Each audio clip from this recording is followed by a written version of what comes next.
Alright, we're live. What's up, guys? Tonight, we got all the same stuff.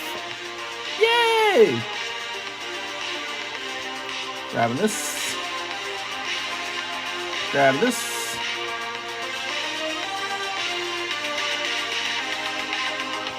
Alright.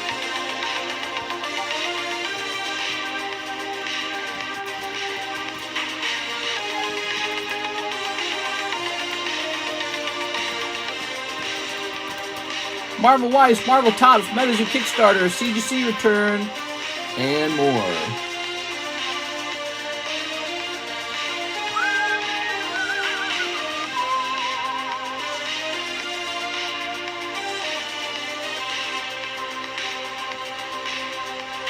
Alright, let me get this.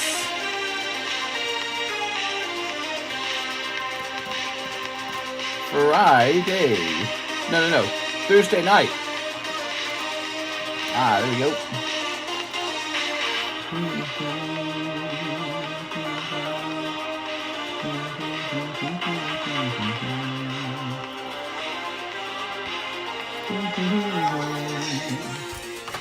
All right. So for tonight, let me give myself some tasks for after the stream. Tonight. Let's see, I need to finish a PSA submission. I need to finish restocking the Cardos. I need to ship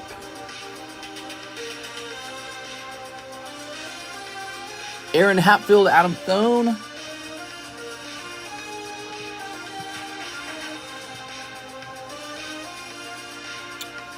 And make a video. Alright, so that's for after the stream. Alright. Well, my thoughts are still cognizant. So, I pinged the server. We are ready to go.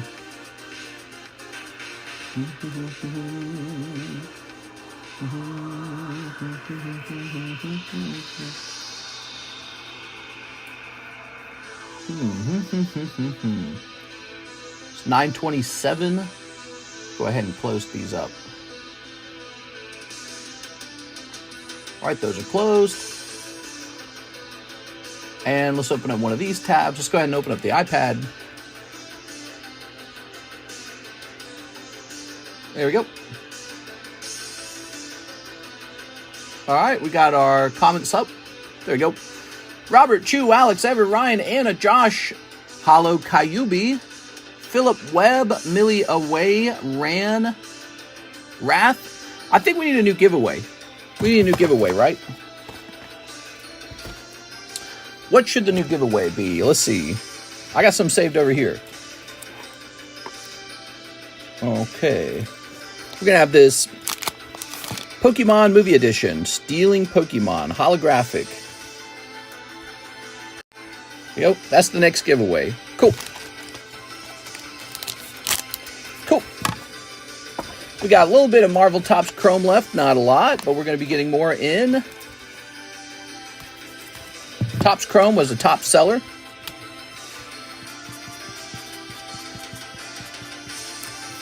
Free.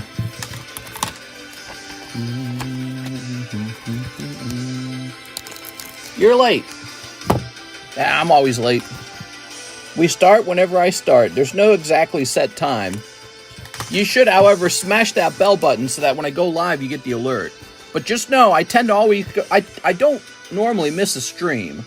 And if I am going to miss a stream, and I know I'm going to miss it, I do warn everyone in Discord. So if I haven't given that warning out, probably just a late stream. All right. Waiting on this hurricane to hit. Oh, yeah. We're staying high and dry in Missouri. We got Miss Jennifer Yap. She's the first order of the night. She ordered 1 hour ago. Duskmorn and Topps Marvel. You got it, Miss Jen.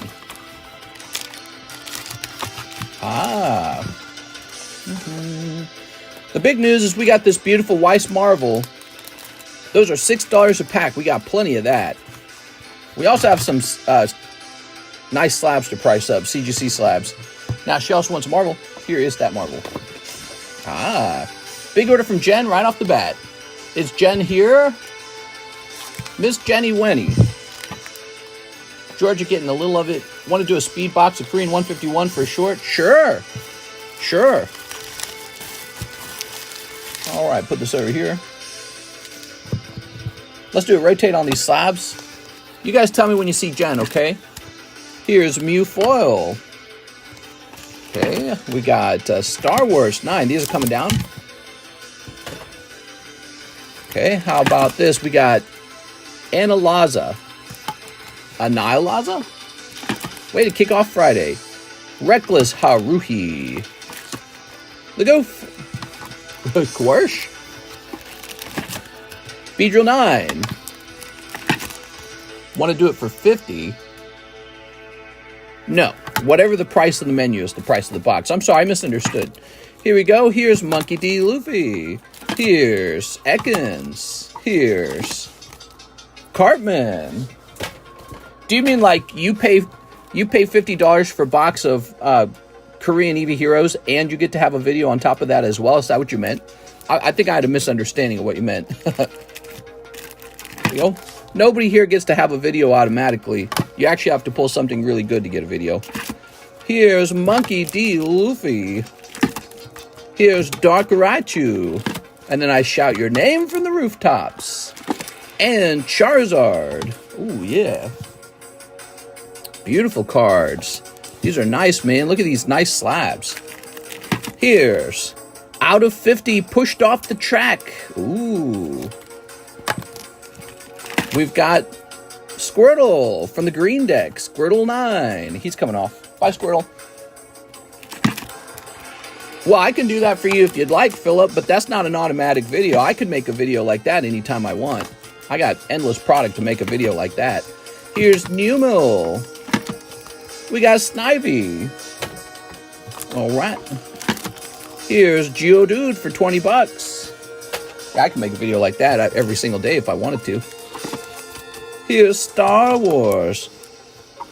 And Lightning. Oh my, I'm getting sweaty in here, man. Already? Hot stuff. Let's go ahead and take a look and see if we got any hot Thursday morning, Friday morning, Thursday night orders. Here's Mr. Aljad. $230 will finish my Hypno Slab Away. Is it possible to put more than one slab on Slab Away? Maybe. If they kind of pair together, we'll allow you to do 2 at a time. But normally it's 1 at a time. All right, let's go grab this. Nice job, man. So we can bind it real fast.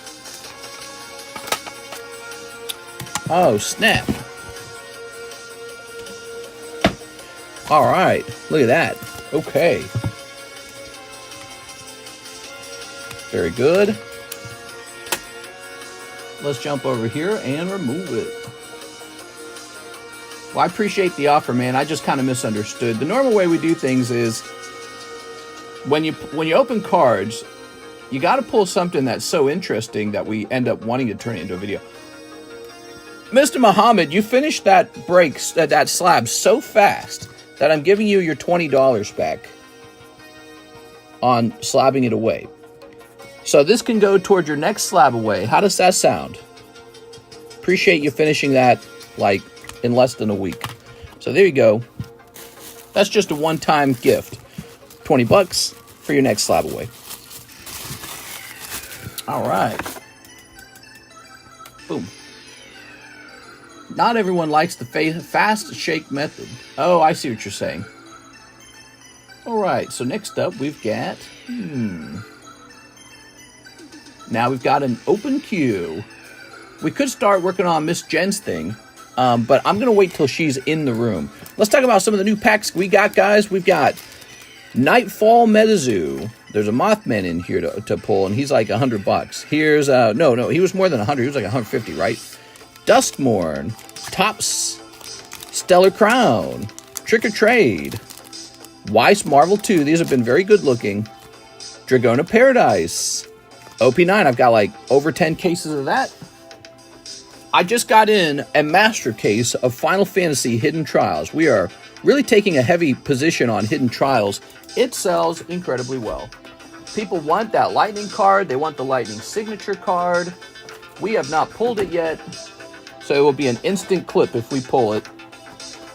That's a great one. Let's see, what else? There was something else I wanted to talk about. Paldean Evolved Blisters. Those are also really good. The ones that give you the Magikarp. Magikarp is a great pull on this table. Highly recommended. Duskmorn's been popular. Yeah, we've been selling through the Duskmorn like crazy, dude. How many slots left for the Rocket Break? Here it is. Team Rocket blasting off tonight. $28 a spot. 1, 2, 3, 4. We need 7 more people in there. $28 a spot. 7 more people. For $28, it is, in theory, it's possible to pull an Aero Dragonite or a holographic Charizard or a Dark Magneton Holo that grades 10. Any of that could happen for $28. All right, here is Charizard Classic. Venomoth. Jumpin' Snorlax. That's a PSA 10 Venomoth. Okay, there's South Park. And Pikachu. Is that price based on an already existing Venomoth? Let me look this up. Tops. Oops. Venomoth. And I'll go by lowest price. Buy now. Yeah, it is. Okay, that makes sense. Perfect. How many slots left for the Gengar break? He hasn't moved much in the last few days. Not that sales have been bad in the last few days. In fact, sales have been very good. But he has not been selling through. Topps Chrome has been selling through. He's got 24 spots total. He's $40 per spot. He's up to 15. There it is. All right. We're refreshing. Let's see what we got. Paldean Fates at $7. I'll lose the house. Andrew Brand, Topps Chrome Marvel. All right, we have a total of 3 packs of Topps Chrome Marvel left. Topps Chrome Marvel has been the hottest thing since Duskmorn. We also sold out of the Topps Chrome Metazoo very fast. 2 streams was all it took. 2 streams and we sold out of all my Topps Chrome Metazoo. I had 5 boxes of it, and there were 20 packs per box, and people just devoured it. Spider Ham? Oh my god, it's a pig. Okay. Welcome, guys. Happy Thursday morning. I'm sorry, Friday morning, Thursday night. Human Torch. We got a lot of fancy slabs on the table, like this $18 South Park card. It's a vintage card from 1998. It's only $18. We are? All right. Oh, you thought you were going to jump out of my hand. Here's Dormammu.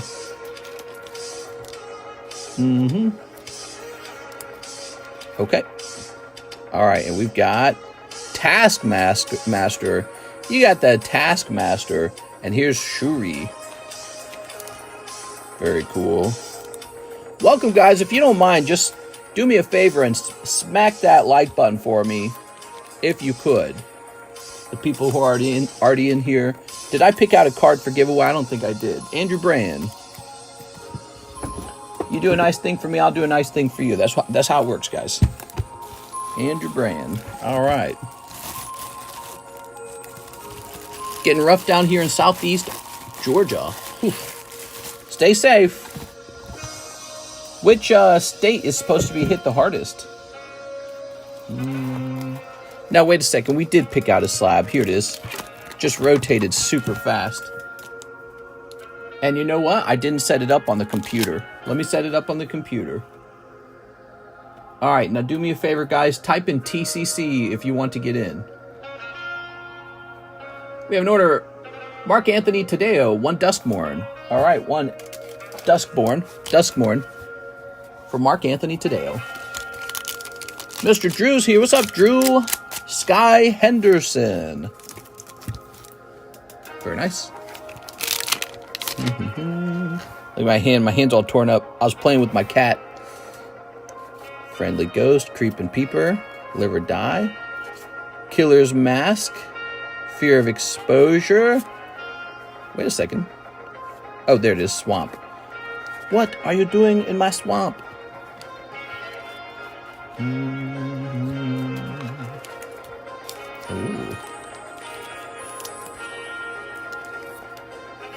Hey, there's that swamp. Ooh. Undead Sprinter. Oh, crazy.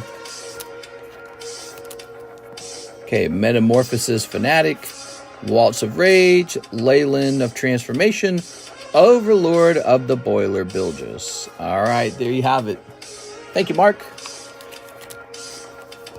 We have not pulled the number 1 card out of this set, as far as I know. I'd like to see that get pulled. Welcome, guys. Welcome. Happy Thursday night, Friday morning.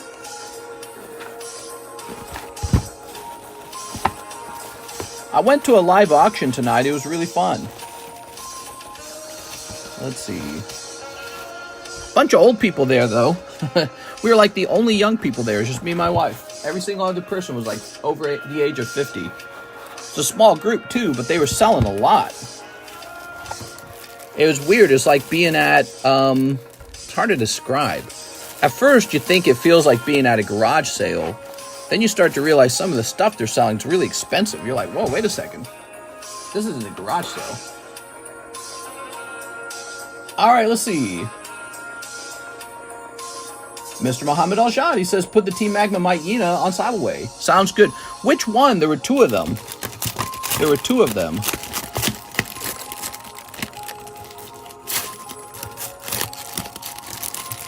So, oh, Team Magma, right? Team Magma. All right, you got it, man. So that's from earlier today. You guys might have missed this. There's 2 of these.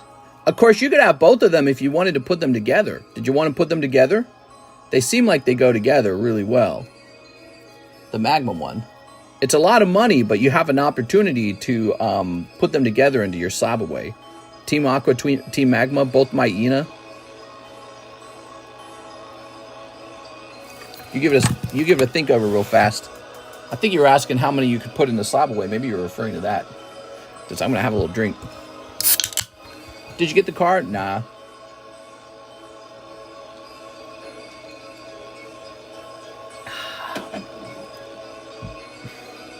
Excuse me. They had this super cool police Charger, and it was decommissioned, right? It had 112,000 miles on it, though. I don't want that. So... all right, you got it, Mr. Muhammad. Let's go ahead and write your name down.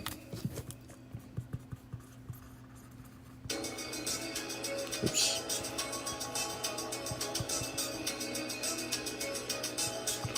All yours. Putting it on Slabaway. Okay. 360. And this is spent. Has a drink ever spilled on the table? No. No, actually. It's never happened. So this in here will say CGC 10 dog 360 340. Ta-da! Let's go ahead and turn the music down now. Welcome, guys. Oh yeah. You guys want to see some more of the return from the CGC submission I made? Here is Luxury. He needs a sleeve. Look at this. If you want one of these priced up right now, let me know. Here's Pupitar, Dog Girl, Bark, if you like a different kind of dog. Excuse me. Blaine's Rhyhorn. Laleep, Holland Phantoms. It's pretty cool. Polytoad. Marowak. Sabrina Suggestion. Cyndaquil. That's from Neo Destiny. And Moltres. Those are some more cards that we could price up. I want to enter the break. It's my first time. So 40 for the Gengar. How much for the Kickstarter? Yeah, so the Kickstarter break is $60 per spot. You get a whole booster pack. There's 36 booster packs. When this list fills up, we will activate it. Although, I'm tempted to activate it the next day in order to make it the title. Metazoo Kickstarter break done. You know, something like that. Have the Kickstarter break be the picture for the thumbnail. Something cool like that, right? So, but yeah, as soon as this list is done, we're ready to go. Because I got the boxes now. The boxes are here. I've got 3 Kickstarter boxes. I bought them ahead of the release of, ahead of the news of whether Metazoo has sold or not. And we've been just blasting through a lot of Metazoo. Like these Nightfall packs, they got Mothman in them too. And we've been selling through these at $3 a pack. People like it. They're experimenting with it. Monkey D. Luffy, that's an error card. Here is Movie Edition Farewell Topps Pokemon. This is also a nice card, but he's going to be a 9, so he's $25. Here's Grogu. And here is the Victor Bell Trio. I think I'm ready to split them up now. So they did not sell individually. So now they're for sale. I'm sorry, they didn't sell as a group, so now they're for sale individually. In case you wanted just one of these. Moltres is fire. There it is. I throw a lot of plastic away. Moltres is actually an incredibly rare card. If you own that Moltres, you would be owning an extremely rare card. It's Grey Wolf. Oh, look. He says, hello, buddy. What's going on in your life, Grey Wolf? Are you married yet? Do you have a child? You are? Grey Wolf, I think it's time for you to have a child, man. Time for you to have children. You graduated college. You got a cool job. And now it's baby time. Go, 50. 50. Not yet, bro. I'm single. Oh, you gotta go lock down a hot hoochie mama. Are you dating? There you go. Your grandma and grandpa want lots of babies. All right, let's see. What do we got next? All about low pop cards. How rare are we talking? These right here, you asking how rare these are? How much for the Sabrina? Okay, I thought Sabrina would be popular. I'll look her up in a minute. But first, let's get the population on these. Bellsprout is population 10. It's not its price. By the way, if you're wondering where the artworks for this comes from, the artwork is actually from Nintendo 64 Pokemon Stadium. Remember that game? Well-loved game. They actually made a card set using the images from that game, using the designs. Okay, this guy's also pop 10. So these are ripped right out of Nintendo 64 Pokemon Stadium. That's why they're called Pokemon Stadium Yellow. It's yellow deck, Pikachu on the back. All right. Clever of them. A lot of people don't know that a Nintendo 64 set exists. Yeah, there are people who don't know a Nintendo 64 set exists for Pokemon. Ta-da! All right. Why are you unboxing these cards now? Why not Pokemons? Well, we open all kinds of things. We don't just open Pokemon. We open up whatever people want to open. Joseph Jones won ETB of Sun and Moon Hidden Fates. Oh, holy cow, dude. You're going to make me run out of those. All right. Let me go grab them.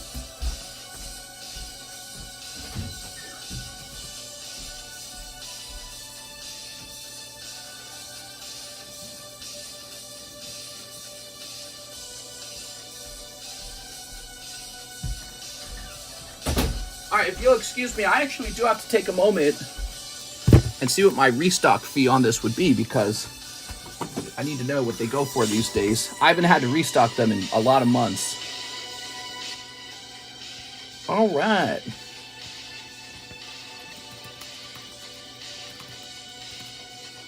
Because I have to restock these pretty soon. Let's see.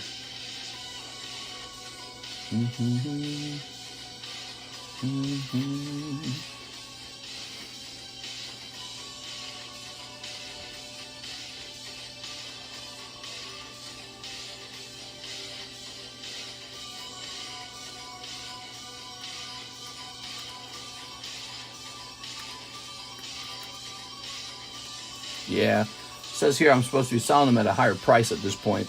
Let me mute this for a minute. All right, we're doing some research. You guys ready for Halloween? We're getting close, man.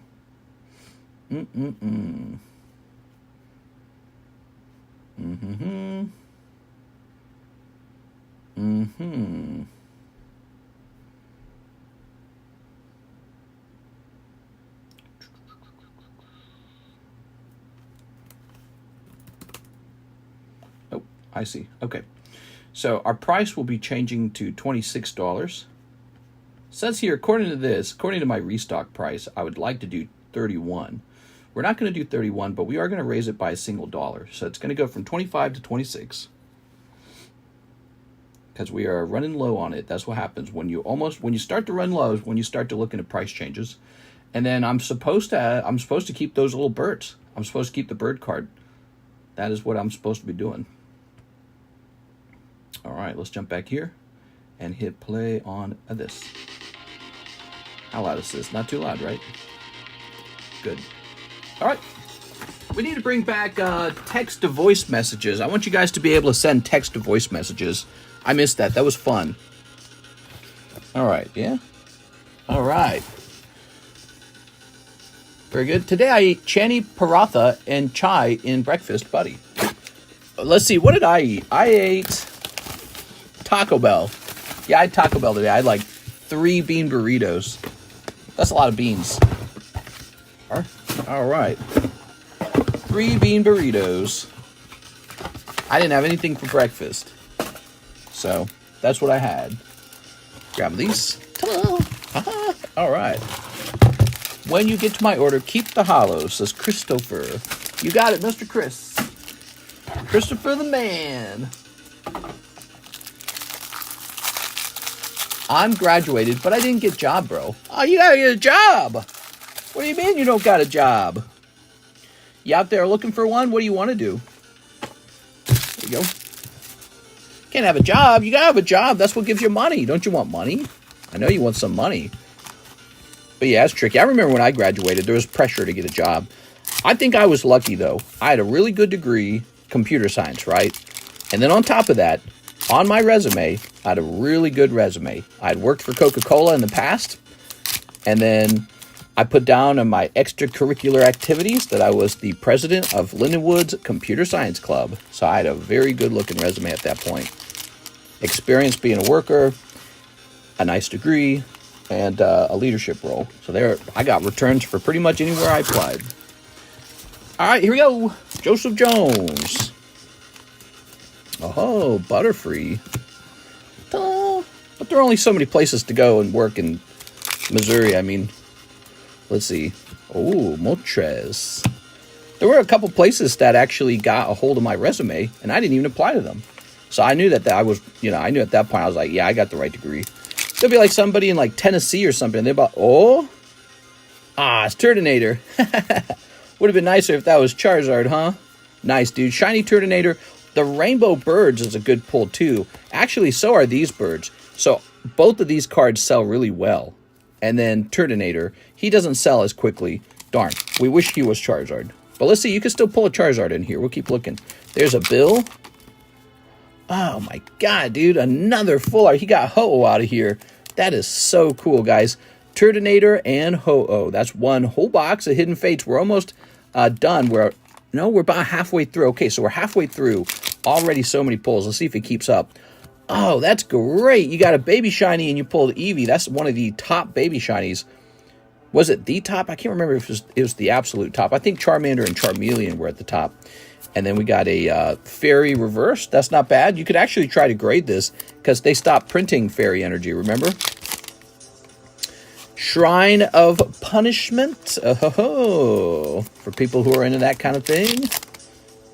And Garchomp. Wow, this is really not too bad of a box, man. So many pulls in this particular box. One more? Nah, just Staryu. Okay. Well, it can't be perfect. No Charizard in the box, though, notably. Okay, there we go. There we go. The Eevee's a great baby shiny. People are going to like that one. All right. Should have been Cowboy. I tried in my country. There's very few jobs right now. Oh, man, I'm sorry. I'm sorry to hear that, Ray Bolt. You keep trying, okay? Don't give up. Don't give up. Don't get depressed. Keep your energy real high, okay? And you just keep looking and keep thinking about some trick to get a job because you'll find it if you keep looking. If you keep looking real aggressively, you'll find a trick to get yourself somewhere. Moltres, Turtonator, Ho-Oh, Garchomp, Eevee. Start looking for any opportunity at all because if you've graduated Maybe you don't get the job you originally want, but if you get any good paying job, you're going to be happy because you'll discover that you'll be happy to work on anything, especially when you're young and you need money. So don't worry about what job it is. Apply for all the good jobs. Even if it's not in your field, just apply for it right away. All right, Joseph Jones. Because you should have 8 hours a day to apply for jobs right now if you don't got one. Let's see. I'd be doing it for 16 hours a day. I'd be applying for 16 hours a day, the whole day, from the beginning to the end. There we go. That's a crazy box. That's some good pulls in that box. I like seeing that. All right, what we got next? Next up, we've got Christopher Garcia. So, Mr. Christopher Garcia's here, and he would like Into That Gengar Break. Good for you, man.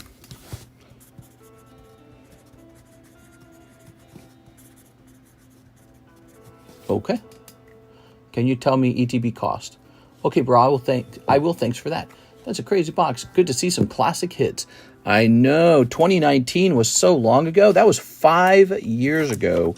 We're all half of a decade older since that time. It is starting to feel like a classic. Isn't that wild? That's wild, isn't it? All right, so this needs to go in here. And we need to count the spots up. So we got 1, 2, 3, 4, 5, 6, 7, 8, 9, 10, 11, 12, 13, 14, 15, 16. 16 is on track.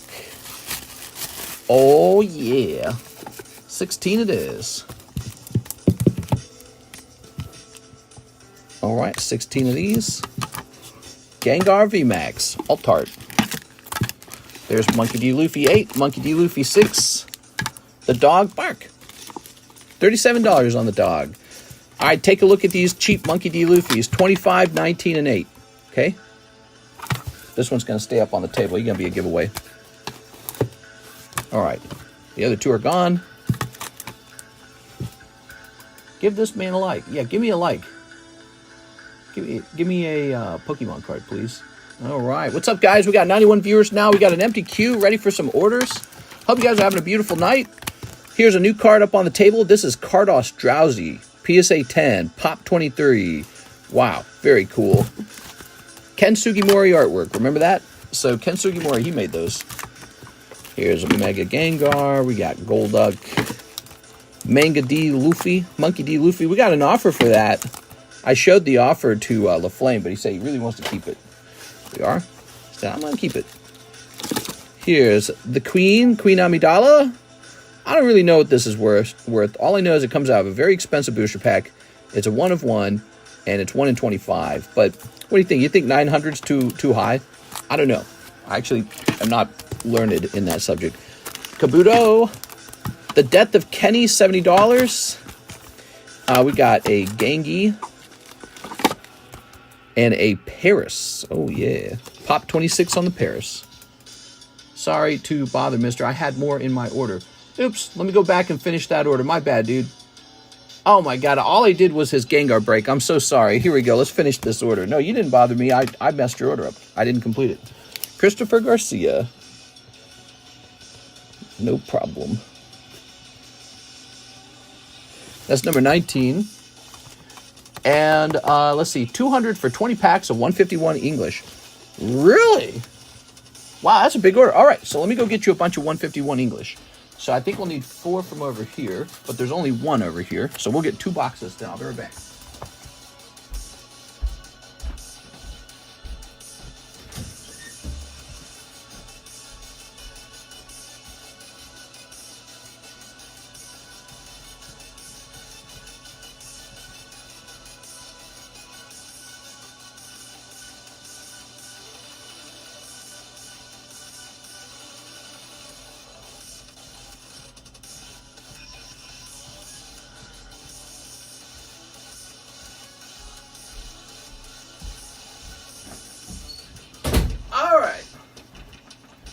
Here we are with our Pokemon 151. We're looking for Charizard, right?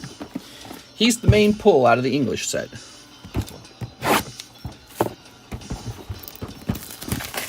When is the Kickstarter break? How's the zoo moving? There it is. There's Metazoo Kickstarter, 60 spots. Buy a spot, Steve. I don't see your name on the list. Get in there, man. We need 36 people. We're up to 19. You could pull Mothman Kickstarter. We looked him up. And the cheapest one was like 2,500, and there were none for sale anymore. Used to be a bunch of them for sale. Now they're all gone. What do you think that's all about? I'll tell you what it's about. Everybody heard the rumor. That they said, oh crap, is Metazoo getting purchased? And then what they said is, well, I'm not going to sell my Mothman. That or they sold it privately. I don't know. That's exactly what happened. There's 9. 10, 11, 12, 13, 14, 15, 16, 17. 17, we need 3 more for you. So this is the second box getting opened. All right. This is a big order, man. Christopher Garcia. Hey, is this your first order, Christopher? This isn't your first order, right? I feel like I strongly recognize your name, but could have sworn you said something like, I think you said you're getting in a break for the first time. Is that it? I think he said I'm getting my first break. That's what it was. Like my 5th? Okay, yeah, you're new-ish. Here we are. Oops, set these over here. Throw that away. 1, 2, 3. Okay, there's 3 more. Now the rest of these go to the side for other people who want to open them. Very good. Whew. Almost there, guys. Now these are going to be for me.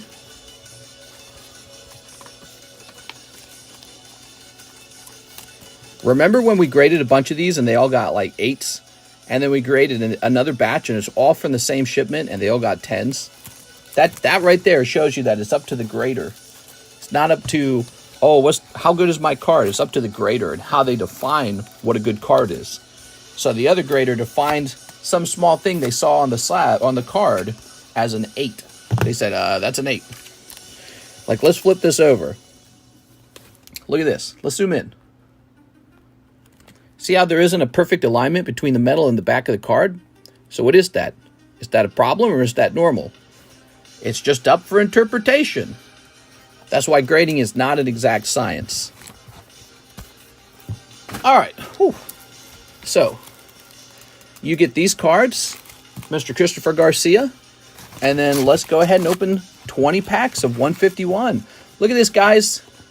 Tonight's stream brought to you by Christopher Garcia, because he's opening up all these beautiful packs. Looks almost etched. Yeah. Yeah, when you're grading cards, there are little bits that are left up to interpretation. Like, do I consider this a manufacturing flaw? Or do I just consider this standard manufacturing? And one grader will say it's a flaw, and the other one will say that's standard. That's just how they are. That's the normal thing. And then all of a sudden, they don't know whether to give it an 8, 9, or 10. And so hopefully you get the nice grader who says, just a 10. But the other guy who says it's an 8 rakes you over. Basically makes it impossible for you to profit off of your own cards. And makes you waste all that money grading it. So sad. All right. We are. Well, so this is a very popular set. It was the whole time. There you go. Ready? What do we got? Arcanine. Da-da-da. Pidgeot. Porygon. Oh. BGS has free shipping till the end of the month. That's nice. Shipping can be like $60, $70 off of your order. Depends on how much you sent, really. Okay, you get some holos. Too bad we didn't get the Pokeballs. I don't know why English can't have the Pokeball cards. So sad. All right, Christopher. Oh, yeah. He got the Alt Art Blastoise. Nice, dude. Check that out, everybody. Mr. Christopher. Beautiful card. All right. Zoom out. Only standard or higher, so don't know if that's for you. Here's Caterpie. Okay, there's Caterpie. There's Skeweetle. See these squares. Do you see the squares, the lines for the squares? PSA doesn't consider that a print line. They consider that part of the normal manufacturing. How crazy. It's like, well, what's the difference between a print line and that then? So I guess it's just up for PSA to decide. And then people just gobble up those PSA slabs like, oh, baby, that's a 10, I'll buy it. PSA said it's a 10. So, aren't the harsh graders from New Jersey? Hey, I'm walking here. Something like that. Ready? Apparently they use some new machines. Here's Blastoise. Alright. Come on. Here's Clefairy. Me. Parasect. Staryu. Poor Psyduck. Here's Bliblazor. Bleh. It's Bliblazor.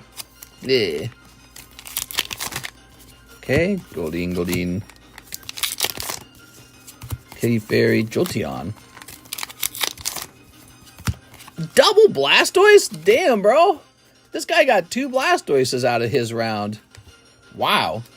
That's some weird RNG, man. Congratulations. I'll take it. That's a good round. Double Altarts, 2 Blastoise. Not bad. Not Charizard, but not bad. Alright. You also picked up this holographic Gengar, by the way. Did you catch that? That's good. Oh, man. Wow. Double Blastoise. What could it mean? Is that a clip? That's 2 Blastoises and 20 packs. That's not bad. That might be a clip. I'll send that to Mike's side. Double Blastoise it is for Mr. Christopher Garcia. I don't know if Mike's side will make a clip out of that one, but, you know, double pulls are sometimes fun. Oh. What is this singing, dude? Oh, yeah. Okay, double Blastoise. This occurred 42 minutes in. Oh. Hello, Mr. and chat. Oh, it's Mr. LaFlame. How are you today, Mr. LaFlame? Look at these. All right. Mr. LaFlame said his Luffy card is up for sale. Yay! So, where did we put your cards? Over here? Yeah, I'd like to sell that. He's not a big fan of One Piece, after all. Let's see. Charles B. Lonsky. Colton. Put this over here. Christopher Oh, wait. Oh, that's the old Christopher Garcia, right? You're the new Christopher Garcia. There's an old one and a new one. Did you have a bag already? Chew Calvin. Yeah, Chew Calvin could really go up here. Chew Calvin's going up into box number 2. Okay, Chew Calvin. Chris Abruzzo can go up here. Oh. Don't tip over. Okay, those are going up there. New bag. Christopher! You tell me you want a new bag now? I see how it is. Alright, congratulations on your 2 Blasty boys. How much for back sort and PSA pre-grade for me? Yeah, so, I don't remember. What did I price it at? I think I changed it a little bit. Pre-grades, $5 for 10 cards. Back sort, $3 per bag. So not a lot of money. But you got... Oh, hold on, let me grab your box. You got a box. How about pay for 2 rounds of pre-grades? $10. There you go. $10. That's not bad, right? Boy, remember in the past when you had like 1 million bags and I was like, I don't know, dude. I was like, that's like 5 hours of work to go through all that other stuff. There we go. Much smarter to do it when you have a smaller amount. I was scared of that job. I was like, that is like a 2-hour job. There it is. All right. Grab this. Yeah, we get a PSA pre-grade. I'm trying to remember. You pulled something. Oh, yeah, you pulled a signature. Yeah, you got to take a look at that, huh? Would you recommend grading those Blastoises? Yeah, I would recommend the Blastoises for sure. Probably just the Blastoises. I don't know about anything else, but the Blastoises are legit, man. All right, what we got? We got Gidatsu 10. Luffy 9. Nidoking Yellow 10. Pidgeot. Maybe the Squirtle for fun. Yeah, you can do the Squirtle for fun if you want. Now, we already got one of these birds priced. It's Zapdos, Bandai Sealdos. Look at it. In Japan, the name is Thunder. Isn't that interesting? So the English version... So this is the English translation of the Japanese word. Not the English name, but the English translation of the Japanese word. And it's Thunder. How cool is that? Very interesting. Very interesting. Next up, we've got Elaine Sanko. I'll take another spot in the Gengar. Elaine Sanko. Risking it all for the biscuit. So how many bags do I have? Well, 1, 2, 3, 4, 5 bags. But I'll do it all for $10 if you want. Oh, okay, Elaine. I'm trying to be nice, basically. I'm trying to give you a deal. Okay. I open Evolution Booster Pack, got an Error Flame Charizard. Nice. So this goes into here. I'm here. Okay, Elaine Sanko ticks this up by 1. So Gengar VMAX Altart ticking up to 17 out of 24. He's 17 out of 24 now, guys. All right. I saw Crypto's up today. That's good. Here's Beatrice Moniz. Can I get the $8 Luffy slab? Yes, you can. You can buy this. Here you go, Beatrice Moniz. It was going to be a giveaway, but now it's just yours. Okay. There you have it. Very good. Who else? Hit refresh. And we'll grab this. Oh, you might have had more on another table. Hold on, wait a second. You had that shipment that I never sent out, right? Did you have more over here?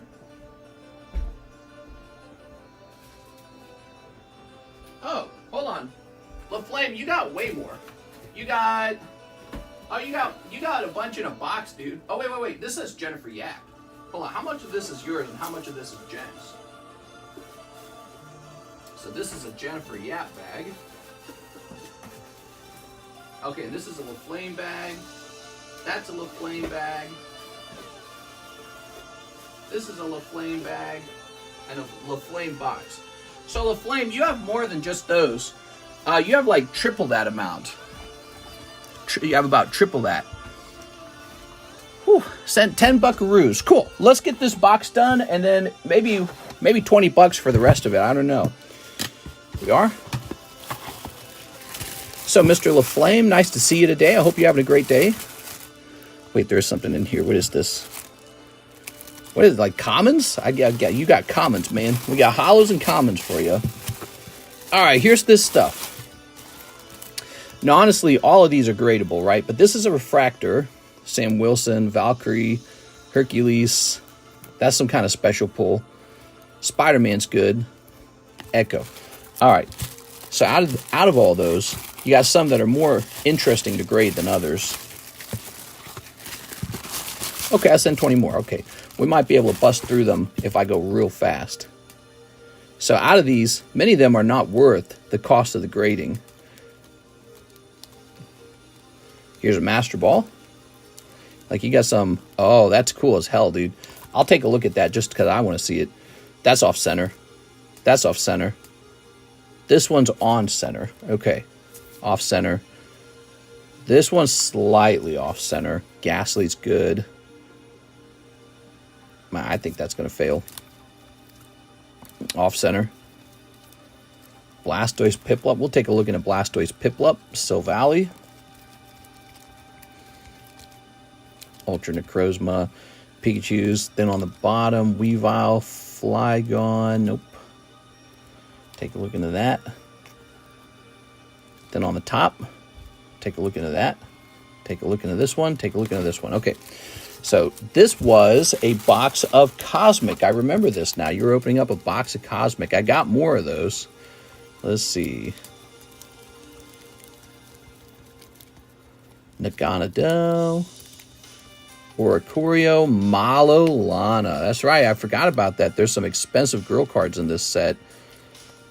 Ooh, better take a look at this too. Better take a look at this. Okay. Clearly off center, the Charizard Brexen. All right, that's a bummer. All right, already, we're about halfway through this box. We need entertainment. Sound like 20,000 more. Okay, there we go. And then we've got this as well. Let's see what's going on here. So these are one-piece cards, it looks like. Oh, that's a golden card. I don't really know if that's worth grading. In fact, you might have to tell me if any of this is worth grading, because I don't always know one-piece value. I just grade stuff that looks pretty with the one piece. That's it. I don't really understand one piece. Manga rares, I know manga rares. So if I see a manga rare, that's obvious. But in PRB ones, they got all these altarts, and you just get lots of altarts in PRB one. So they're more like commons in here. So I can't imagine they go for more than like 45 bucks as a 10. All right. This looks kind of newish. I don't know if that is new, but it looks newish. She's pretty busty. She's kind of cute. Sex sells, man. People buy sexy girl cards. That's the bottom line. Like this right here. That's kind of sexy. All right. I don't know if it's worth grading. Oh my God, you got the mermaid. Okay, so there we go. What we've kind of done, this is sort of like, when you open up packs, it's kind of like mining for gold, guys. Now what we're doing is we're refining it. That's the grading process. The grading process is the refining of the gold.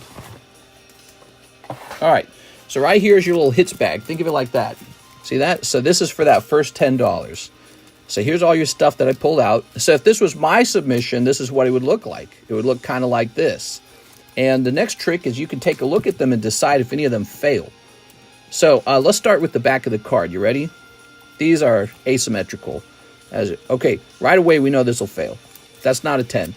He's a nice card. He's Gengar, but he'll fail. So for these, we actually need to get them out of here.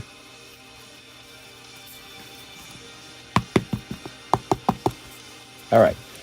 So I get these out of these sleeves.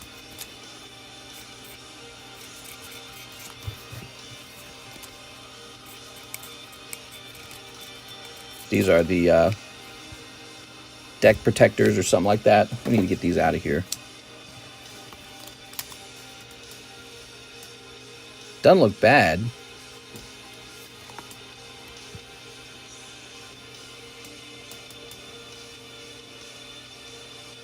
It has a slight warp to it, but I don't know if they count that against it. But my main concern is about right here. It almost looks like a dent. So I'd be scared that this card grades like 6, actually. It looks so clean otherwise. It's so hard to grade these. It's really hard to grade these. So we got another one here. This Mewtwo. Okay, you ready? Come on, Mewtwo.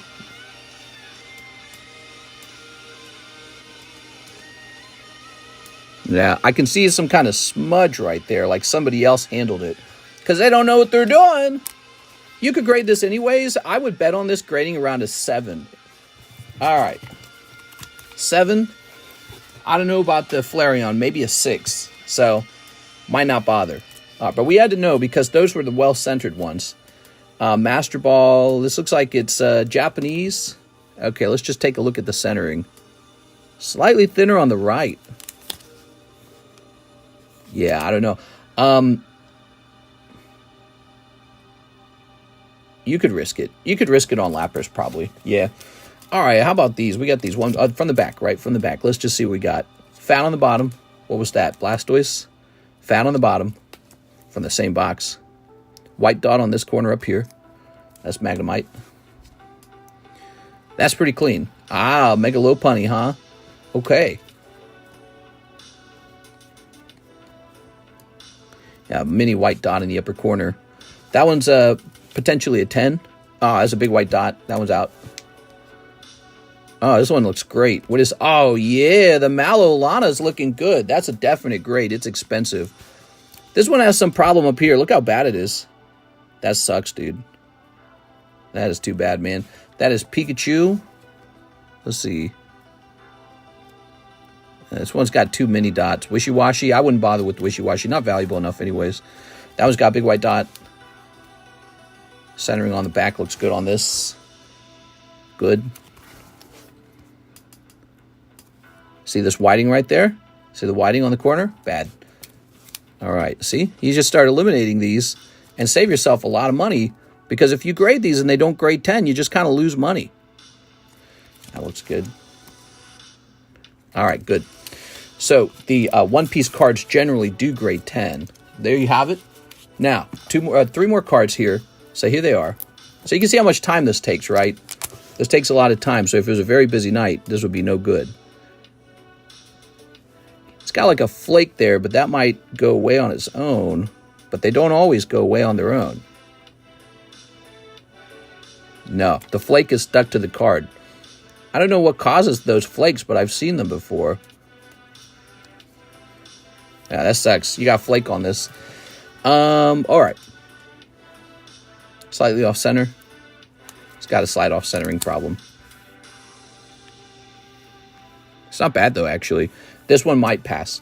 Cards are allowed to be slightly off center and still get a 10, but they can't be very off center. They get really strict, especially nowadays, it seems. It's got a dimple. I don't think the dimple is a big problem. Let's check the back. No, the back of it's got print lines in it. All right. So there you go. So now we've refined it even further. These are cards that are potentially a 10. Now, when you actually send these out to grade, one or two of them are going to come back and still be a 9, but a lot of those will be 10s. Now, I think you have a card over here for me to look at. You probably really want this one looked at. Here it is. LaFlame, is he watching? All right, here it is. So this is a hit. He got this yesterday. I immediately don't like this corner. It almost looks round. Is this a round corner? No, it looks good. All right, let's keep going. So you got a big lion on the back. Check it out. Zoom in. All right. Watch. Do you see it right there? There it is. Right there. So your card will not grade 10. Should you still grade it then? Yeah, I'd still grade it. It's a signature card. It's an out of 75 signature card, but we're not expecting 10 on it. So you could grade it either way, but we already know the grade's going to be below 10. I do that all the time. I get cards where I know they're not going to grade 10. I send them out anyways. I'm like, I still sell for a profit. And it'll be nice to have something like that to sell. So there you go, Mr. LaFlame. That is your first box. Let me process some other orders now for people who are waiting.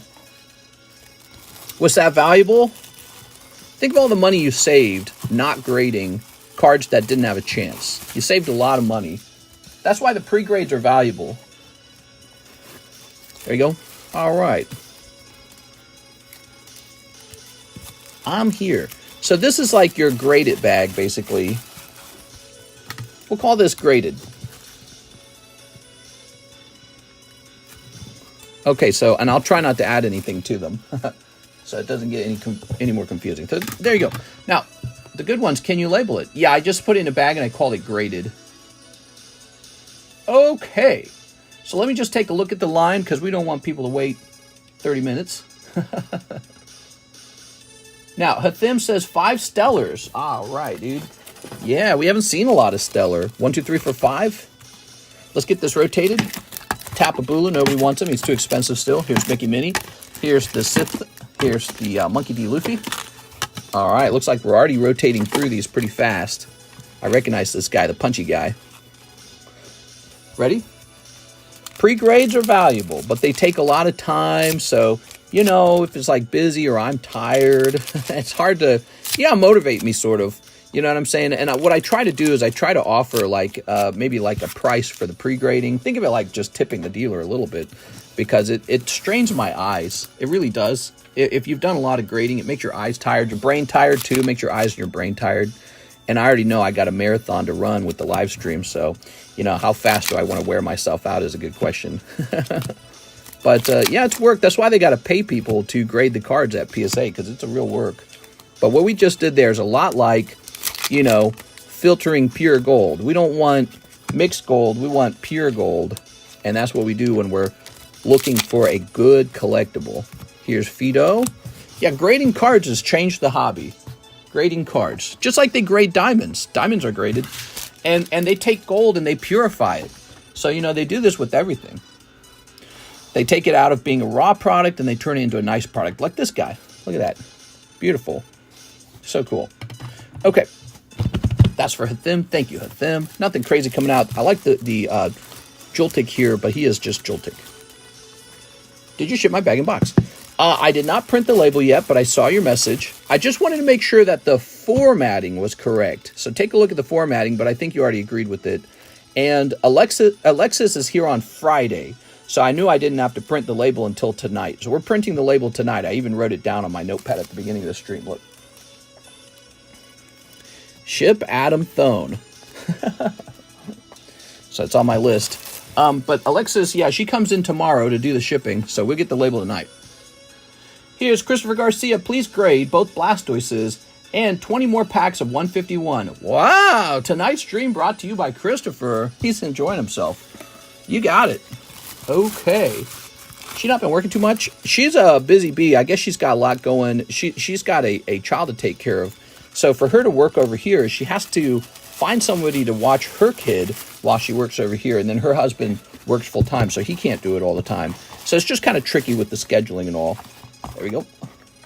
All right. But, you know, we've mentioned potentially allowing her to bring her kid over and having like a playpen and, you know, maybe signing like a at your own risk, bring your kid over kind of situation. I don't know. But so we've talked about that potentially. All right. Did you ship my box of slabs? There we go. A little nervous about shipping your slabs, man. You got a lot of value in there. So be careful with the customs on those. Here's Christopher Garcia.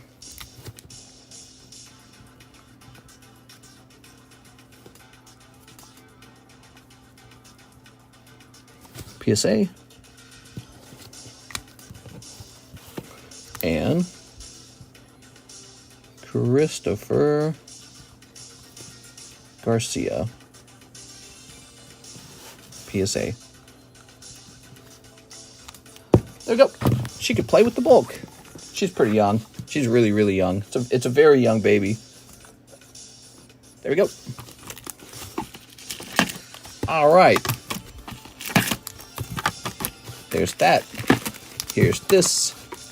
Here's this. Ah, Cardos Growlithe. That's a good one. And Quistis. Oh. Put the kid to work. Child labor laws. So you need 20 more of these, huh? Well, we're going to start by pulling 4 of them. 1, 2, 3, 4. Okay, you got 4 more. And now let me go get a whole box of them because that's how this is going to end. We got to go get a whole box of them.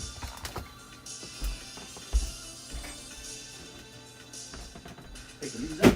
Got some trash.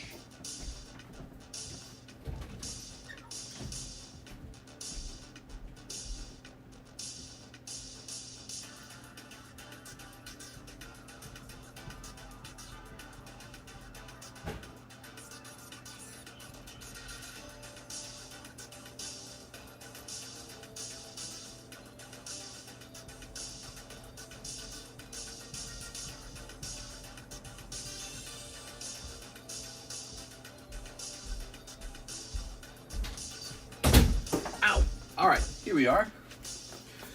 Whew. I just ate a sandwich. Goes over here. Yeah, I'd like Alexis to get more hours. I've got more hours for her. How do we convince her to come over sooner? There we go. She kind of shows up just around 5 p.m.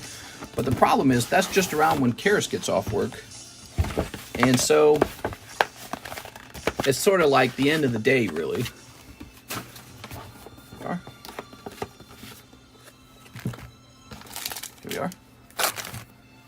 Here we are. There we go. But she's allowed to come in as early as like 9 a.m. in the morning. If I were you, I'd grab more ETBs. Damn, you opening up more Hidden Fates? You're scaring me. Here we are. There we go. All right. All right. I'll work for peanuts. That's what everyone says until they got bills to pay and they need gas and food. Then they go, wait a second. I'll work for money. 151 versus Hidden Fates. What's your opinion, mister? Oh, it's Hidden Fates all day long. Shiny Charizard's like 1,000 times better. All right. Snipping this. Snipping in my neighborhood. Snipping this. Snipping this. Let her move in and charge the family 50% less rent. I think in theory they could move in, but I don't think that would be very comfortable. I think that'd be kind of uncomfortable. There you are. Lack of privacy. Oh, yeah, we have a pretty large unused basement. So in theory that could actually happen, but I don't know, man. There we go. All right. Plus, I don't know if I would live with me. I'm such a boring kind of person. There we go. I'm not an exciting roommate to have. Here's a Wigglytuff. Yo. Some people make good roommates. I'm more like a permanently working workshop. Damn, dude, you're doing well. Now he's got Erica's invitation. Look at that. First he got Blastoise. Now you got Erica's invitation. Okay, we got a little psychic energy. Ooh, psychic. All right. What are bills? My daddy's a millionaire. Is he really? He's lying. Here's Omanite. Oh, yeah. Dang, some nice pulls. So let me clear all these orders out, and then we're going to review the rest of LaFlame's cards. Here's Nidorino. Here's Sandshrew. Here's Ninetales. Oh. All right. Charizard incoming. Tentacool. Oh. Grabber. Charbok. All right. Erica's invitation. Oh, you got the regular Mew rather than the metal version. Very cool, man. Does this have a lot of value in English when you could just get the metal one? Free Diddy. Yeah, Diddy's innocent. All right.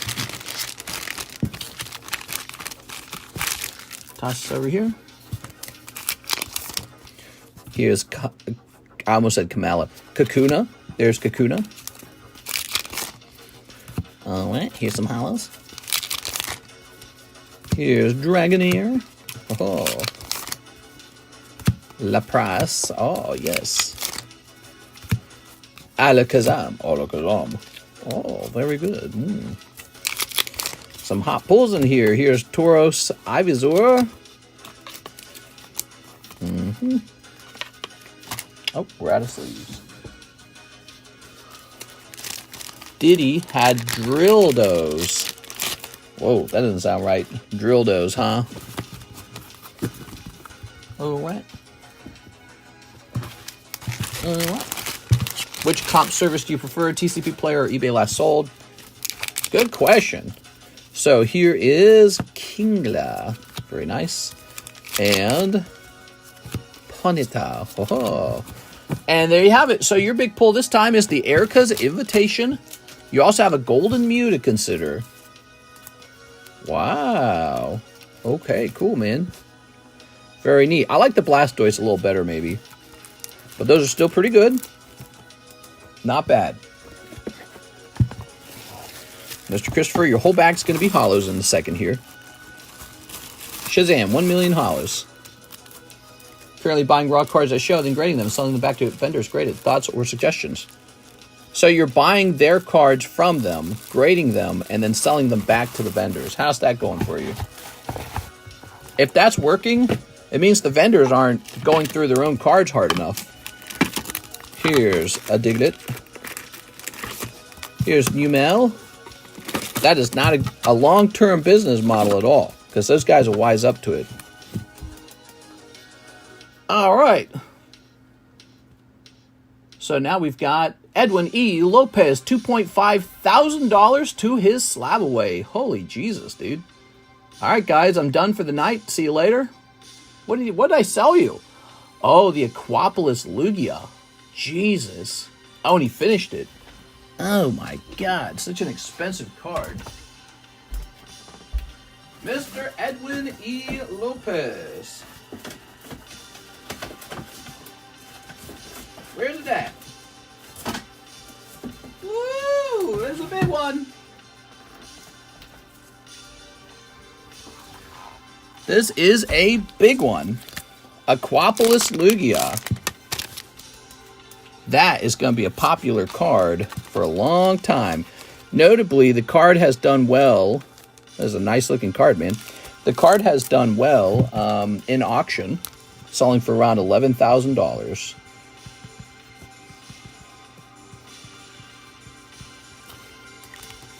Hi. What's up, Jen? We were just waiting for you. We've got some cards to open for you. There we go. I was here for the historic Lugia sale. Yeah, it's a big one.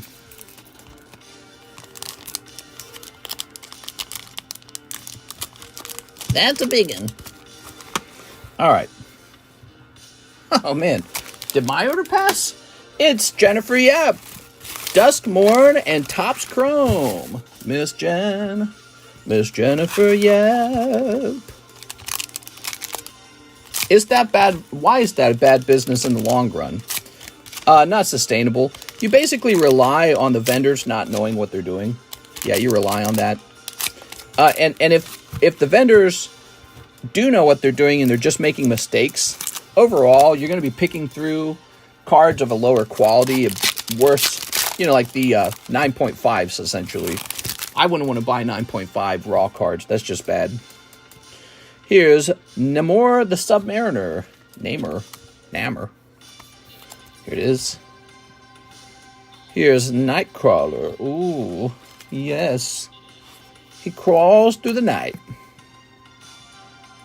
Here's Callisto. Oh, Callisto. Okay. And here is Wasp. Okay, Wasp. And finally, you got a numbered card. Here's Abomination. There's Drax. Look at this Drax. Out of 99. All right. Drax out of 99. Ooh. So good and tasty. Yum, yum, yum, yum, yum, yum. All right, there you go, Miss Jen. What's this? Duskmorn. We've got these cards. Seized from Slumber. Island. Oh, I'm an island boy. Wow. Here we are. By the way, we're going to run out of Topps Chrome, but I already ordered more. But also, when we do run out, we could open up the Marvel Platinum packs if you guys would like. We have a pack break list for that, or a box break list. Waltz of Rage, Disorienting Choice, Marvin, this double card. Oh, look at that.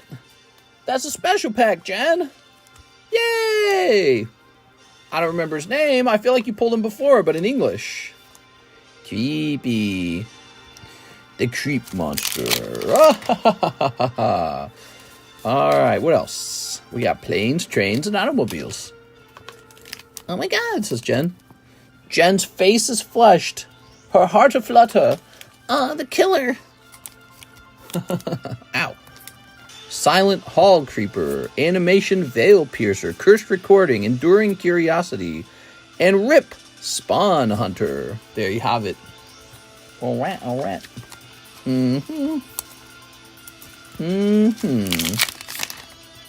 Murder. No. The Mountain. Oh.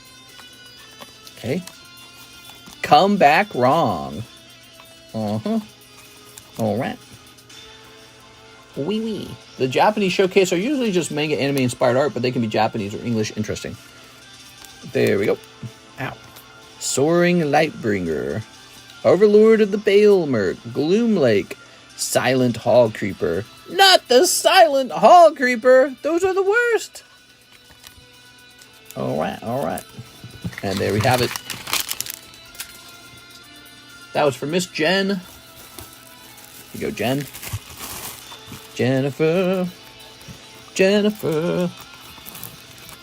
All right. Ta-da! Wow, what a big order from Edwin. Joseph Jones, 2 ETBs of Hidden Fates. All right, 2 ETBs of Hidden Fates. That's a lot.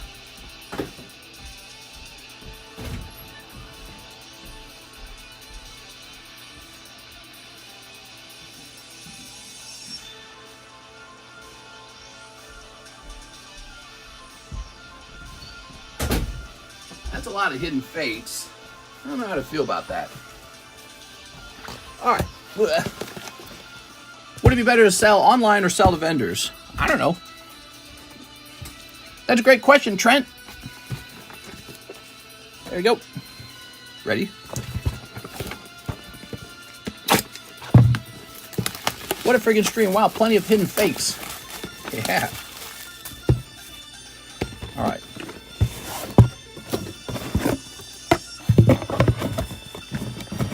Oh, so nice. So, let me get my stack of Leafeons ready in case he pulls a hit. Okay. Man, look at this, LaFlame. It's a busy night to have your cards graded. Alright, stuff that box. The box ussy. Put this away. So he said, I never pulled a Zard, and I would like to. Ready? Here we go. Snipping this. Snipping this. Snipping this. Snipping this. Snipping this. All right. There we go. A busy night is a good night. Keep the orders coming. All right, here goes. We got Samhado, Scyther Zapdos, Mr. Mime. He likes to rhyme. Rowlet. Okay, cute little Rowlet. I like it. Cute. Koga Trap. Bill's Analysis. Oh, a Pinsir. That's hot. That's the chase. Oh, Kartana. Very cool. All right, Kartana full art. Very shiny. Not going to pull you a Charizard with a Kartana in the way, though. Oh, but this Charizard will pop out, so he's a nice bonus. That's Charizard GX. And a Metal Energy. And a Weezing. All right, my analysis. This box was cold. Compared to the other box, this is a cold box. Yeah, last box had way more hits. Maybe all the hits went to that previous box, and this was the box that suffered the lack of hits. All right, interesting thoughts. Remember, these come straight out of a case. All right, check that out. Yeah, that's way less than the previous one. Oof. Let's try the next box. So he ordered another one. Small order and shipping, please. Don't forget my slab, Carlos Castillo. Small order and shipping, Carlos Castillo. A busy night, a good night. Nice rouse.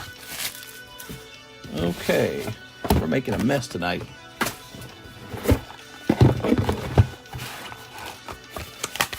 That's the hit. That's the chase. There you go. All right. Grab all these. And keep this around. Keep this empty box around. All right, we're good to go. 10 more packs of Hidden Fates.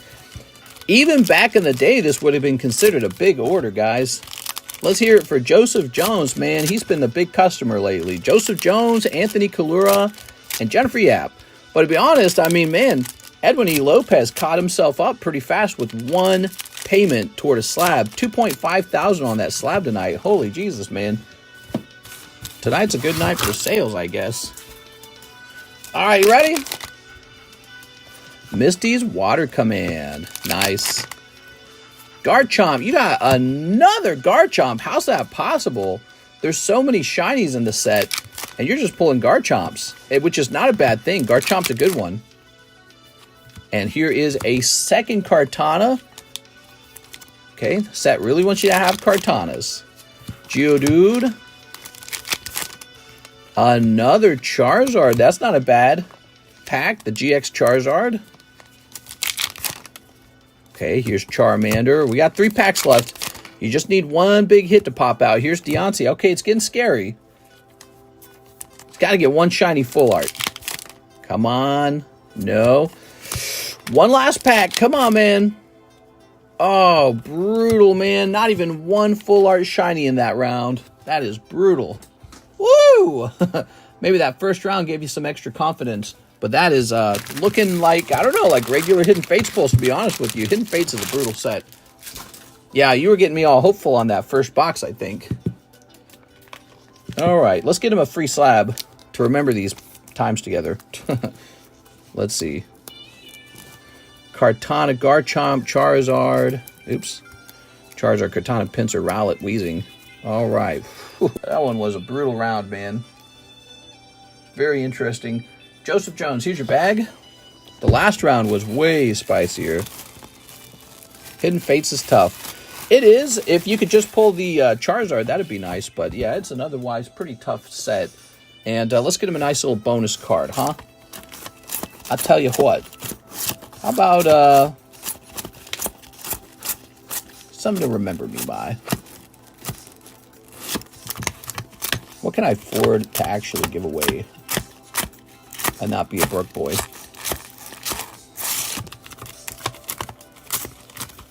Oh, I can give this away because it's not mine. I'll just give it away. I'm playing with you. I would never do that. Okay, here's one. Master Ball Nidoking. Master Ball Nidoking. TCC graded. Now to give away. Yeah, it's rough.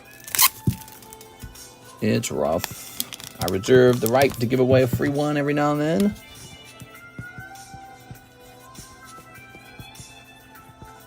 There we go. Oh. By the way, we're partially through the stream. I want to remind you guys to jump into our Discord server and join the giveaway in our Discord server. We have a giveaway going on in our Discord server. And we will do that more often. We'll have more Discord server giveaways to join, so you'll want to know how they work. Carlos Castillo, he said, 2 Attack on Titan and a round of shipping. Okay, Attack on Titans. Luckily, I have those right here. Carlos Castillo. Snipping this.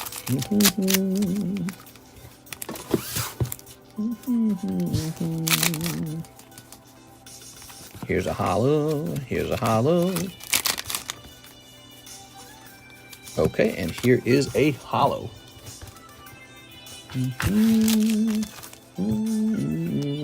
Mr. Carlos.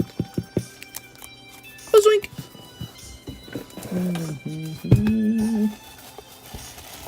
He's got a bag here. He said he also have a slab.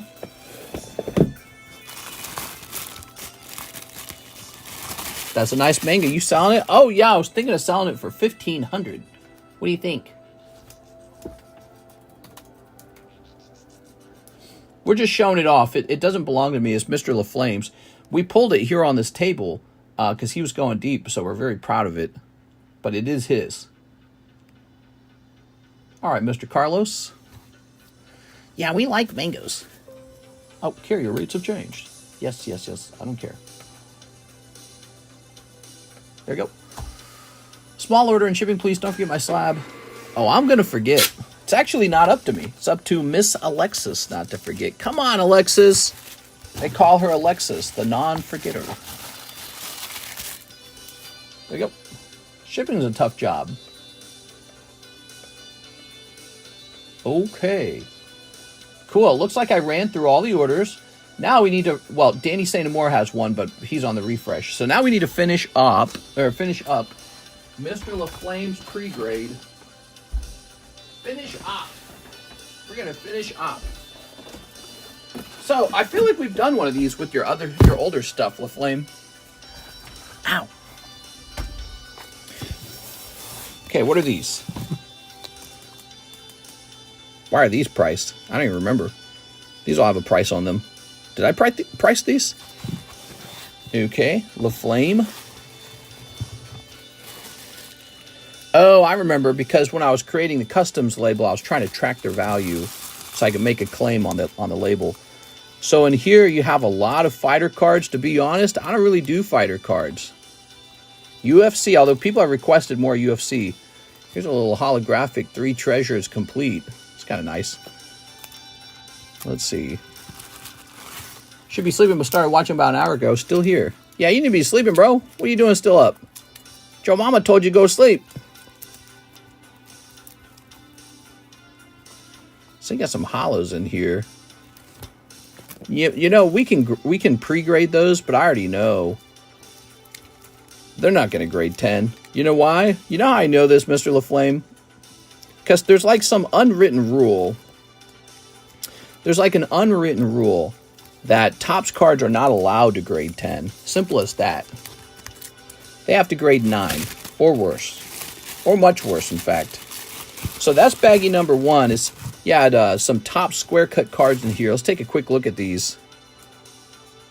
This is out of 299. This is out of 299. You got some signature card. This is out of 199. So you open up some of these UFCs, right? And you got some pulls out of here. Oh, I know that rule. Trust me. I guess as long as they don't have big print lines in them.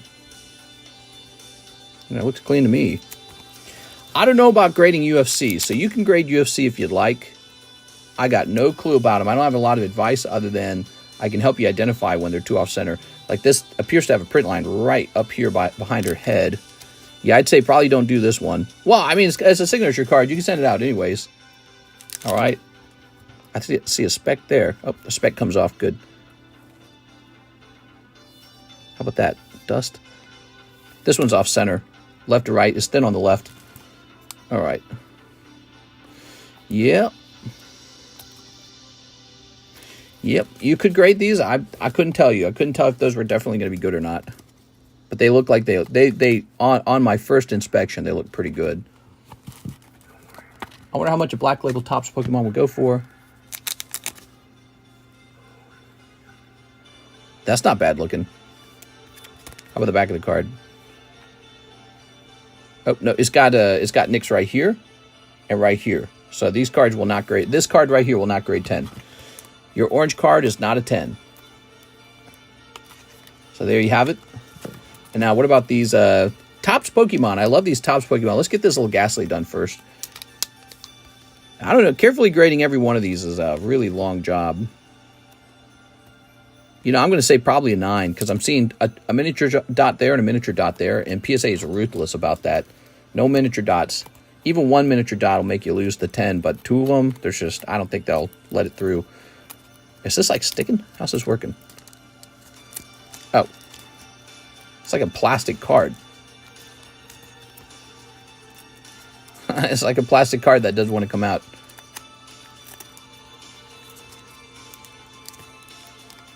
All right, well, this card doesn't want to come out. Wait. Ah, there it goes. Okay, good. Let's give it a different sleeve real fast. Nah, it's got some kind of like blurb on it. Don't bother. You could still grade it. Bad corner on this one. I didn't even have to see the rest of it. That's not bad.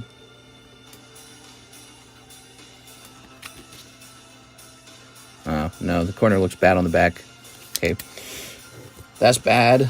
I don't know if we could go through these one by one and do like a whole box of these, because it would just take like 3 hours to do that. You got plenty of stuff, but we're going through them already. We're just going through as fast as we can. Yeah, I don't know. I don't trust this corner over here. It just looks uncomfortable. But this one's kind of close. So I like this one. This one so far is one of the nicer ones. That Snorlax one has a better chance. Okay? Absolutely not. It's got print line. How about this one? Whew, that hurts my eyes, dude. Yeah, okay. I like this one. I like this one and the Snorlax so far. You got 2 more here? Hurt my chi-chis. No, this might be like a 6 if you graded that. Like a smushed edge. Bad corner. All right, so out of all those Topps and the UFC cards, what did I like? These 2 right here? I can't remember. Just these 2 right here I'm comfortable with. That's it. So if that was my order, those 2 would go out. Let's finish up these cards that are in the semi-rigids.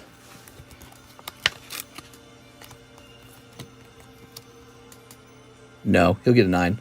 So Charizard's a 9. White dot on the back, real clear white dot. This might be a 10. Let's check the back for centering at least. No, fat on the bottom. So if we look, check out the bottom versus the top. fat here versus thin on the top. It depends on how, you know, if you're sending it to PSA, they might still let it through. PSA, they're not as rough on the back. CGC and BGS are pretty rough. It's otherwise clean. Yeah, I would send this one in just because even if it's a 9, it's still worth it. So this one, it's off center on the back, fat on the bottom, but PSA doesn't always grade the back of the card as harshly when it comes to centering. And this one's got a real clear white dot up there, so that one's no good. So, and is that true for the gas lead? So gas lead's a miss too. Yeah, that's right. So these 3 so far, what do you think of that? That's the hit. All right. So what else did we have in here? LaFlame hits. You have a whole bag of hits. Yeah, I don't know if I'm going to pre-grade every one of these. Let's just take a quick look at what's valuable in here. You could grade any one of... Oh, Pikachu's got to be looked at. Pikachu is good. We like Pikachu. Eevee's good. This is off-center. No good. Oh, you got some hollows, huh? Naughty Muck. Naughty Grimer, I mean. Skeledirge. Nah. Sprigatito. Starmie. Off-center. Oh, this is so cool. Real off-center. Really clearly off-center. No. Oh, you got some more of these, too. I mean, I could grade more of these, but I think we're going to have to ask more for the pre-grades. It's just going to take too long. It's going to take all night long. But let's see. Because it's supposed to be like $5 for 10 cards, I think. Was that right? But this is going to be way more than 10 cards. This is going to take all night. But let's see about this guy. Yeah, I'm a bit of a baby when it comes to pre-grades. It just takes too long. There you go. He's got a blob right there. Do you see that? So I would not trust that blob. I think PSA will turn that into a 9. Okay, so Victory Bell's out. Let's try this card. He appears to have damage on the upper corner right here. Oh, he's got a whole bent corner down here. That sucks. All right, he's out. Remember, these cards were kept in the... That's way off center. No chance. These cards were kept on the very front of the pack, right? So it's easy for them to have not made it for 30 years with no damage. Yeah, he got a bend right there. No chance on that card. All right, so those are all bad. How about this Eevee? Bent corner probably came out of the pack with the Pidgeot. How about this guy then? Yeah, even this guy's got it. So they're all from the same pack, it looks like. Now, the corner on this one's a little bit better. How about on the back? No, it's clearly damaged. Don't even send the Pikachu in. They're all bad. So there you go. Those are all bad. How about this guy? He's from a different pack. Okay, so the centering is bad on this. Very clean card otherwise. So your problem over here is down here. See this? Left and right. This could still potentially get a 10, but even this is off center, so you can just feel it immediately. My brain can feel it. It's like a fuzzy feeling. So he's probably a 9 as well. This is probably a 9. These are all the jungle ones right here with the Pidgeot. Those are all going to be like 6 maybe. Not worth grading. So once you find out they're not going to grade 10, are they really hits? That's a great question, right? Are they really hits once you know they're not going to grade 10? All right. This Skeledirge looks like it's got bad rounded corners. Yeah. And, yeah, I don't think he'll pass. He's cool looking. Also, he's probably not worth much. These poor Neo Destiny ones. Look at the left versus the right there. But, yeah, take a look at that Dratini for you. Holographic. You got some nice Lugias in here. I mean, I don't want to sit here and grade every Lugia, but let's take a quick look.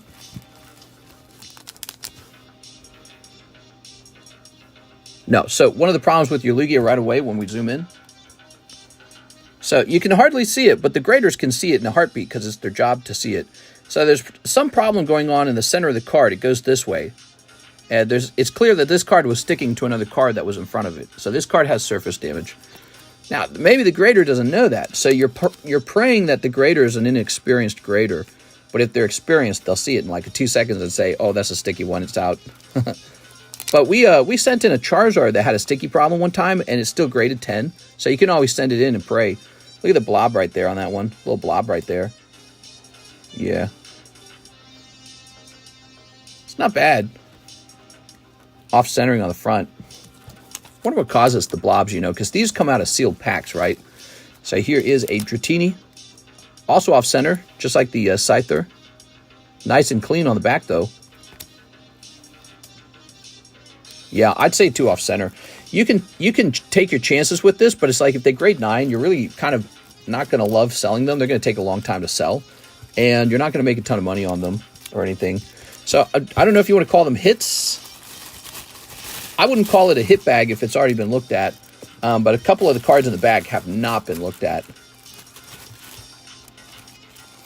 I bet you a couple of those square cut cards are potentially a 10. Let's see what else was in your box real fast. Are you ready, Mr. LaFlame? So what do we got here? Oh, these are fun. Too bad they don't grade 10. Oh my God, those are beautiful. What'd you open here? That's like a sandstorm pack. That's awesome. All right, we like this. Let's take a quick look at some of these. Blastoise, maybe. Yeah, I don't know. Oh, we gotta look at this. We gotta look at this. You got a lot of good cards here, man. Misty's Tears. Immediately off center. So this card's a no. You could grade these all day long, but they're well, yeah, you got to make sure they're centered correctly on the back. Lots of girls. That was expensive. Oh, okay. Ogrepon, Perrin, Frostlass. Yeah, you got a ton of cards for me to grade. I'll keep grading. If you want to send in like another $10 or something, I'll keep going maybe. But I'm going to stop after this round right here, okay? We can't do this all night. It's supposed to be 10 cards for $5. Let's see what happens. All right, so these cards all have the same problem. Are you ready? Check this out. So zoom. Your cards will all have the same problem. These classic collections will be right on this corner. See that corner? That corner turns them all into 9s. There you go. Now you know. Okay, and then let's see. This guy.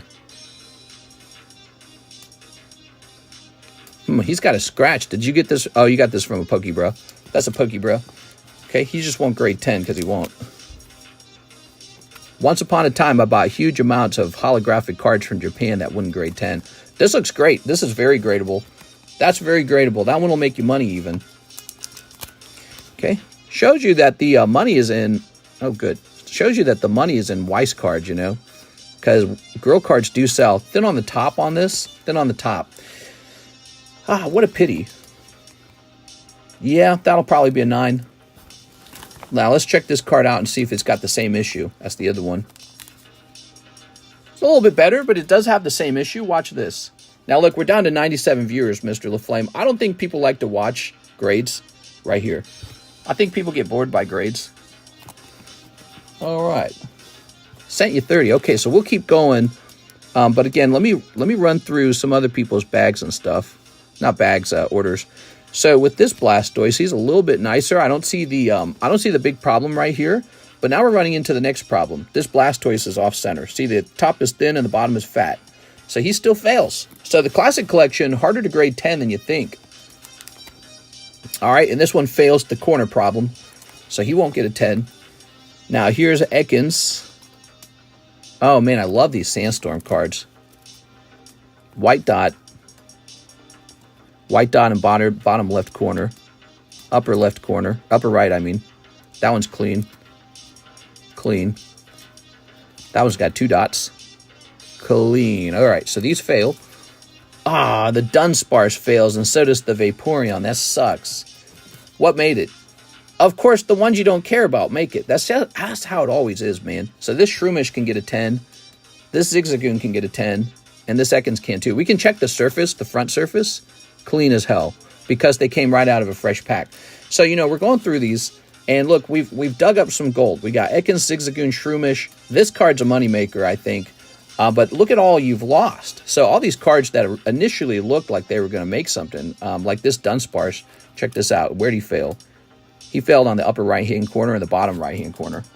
Get a zoom so you can learn from it. There it is. So there's that. But there's that as well. That's all you need for a card to fail a 10. That's all you need. No longer a 10. So there's no way to sell this Dunsparce to make your money back on that booster pack. Really rough. This is desirable. You could sell all these raw, by the way. If you had the patience and the time, you could sell all of those raw. If you had the patience and the time. Okay, but so far, this is what I found that I liked. And even these had cards in them that I didn't like. There we go. Put this in here. You only go through my grading when there's no orders in the queue. Okay, sounds good. So let me pull this out. You guys send those orders in. We're about to get back to it. I'm just going to put these in the bag now. Put the fries in the bag. All right. No reason to hold them out like that. I'll put this in here. Now, you had your other bag called graded. All right, graded, right? Okay. We'll put these in. Now, if you were to send all these out, most of those will be 10s. 1 or 2 9s will still arrive because we did a very fast kind of grade. To truly grade it, you got to look at the front, the back, the surface, and the edges. But we're trying to do something more like an elimination game where we're just trying to eliminate ones that we know don't have a chance. So we say, this one's eliminated, that one's eliminated. All right, let's see the line. So, we've updated the Steam agreement. That's nice. Danny, say no more. 2 Japanese Marvel. Oh, no. He wants 5 of them. 5 Japanese Marvel. You got it, man. Thank you, Danny. Oh, this poor thing, huh? If only the centering was a bit better, I could tell you it's definitely a 10. That one's maybe a 10. I would 100% send that one out though. It's worth the risk. All right. There we go. Yeah, that one looks like it could still grade 10. Remember, PSA is not as harsh on the back of the card when it comes to centering, and everything else looked good. So that one still might be good for a 10. But besides that, the card is so valuable, you wouldn't want to skip out on grading it. All right, Danny.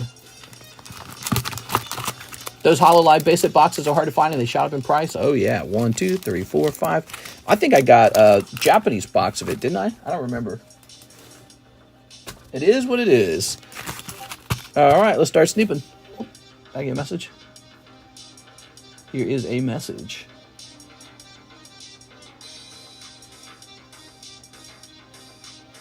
All right, let me go ahead and mark this unread. Blip. Ready? Mister, have you ever met a famous person? I have. His name was TheCardconomist. He was really lame. He has a small following, and he thinks way too well of himself. He thinks he's so smart. He's more like a pudding head, bro. No, I haven't met any other famous person, though. I live with myself, and I go, why do people come to my stream and buy cards from me? All right. I got Robin Williams' autograph when I was a kid. Oh, that's cool. Oh, what do we got? Another Black Panther. All right, very good. We're back. Uh-oh. I think Venom is going to be up to no good. Ooh, a stamp card. Who's this guy? Havoc or something?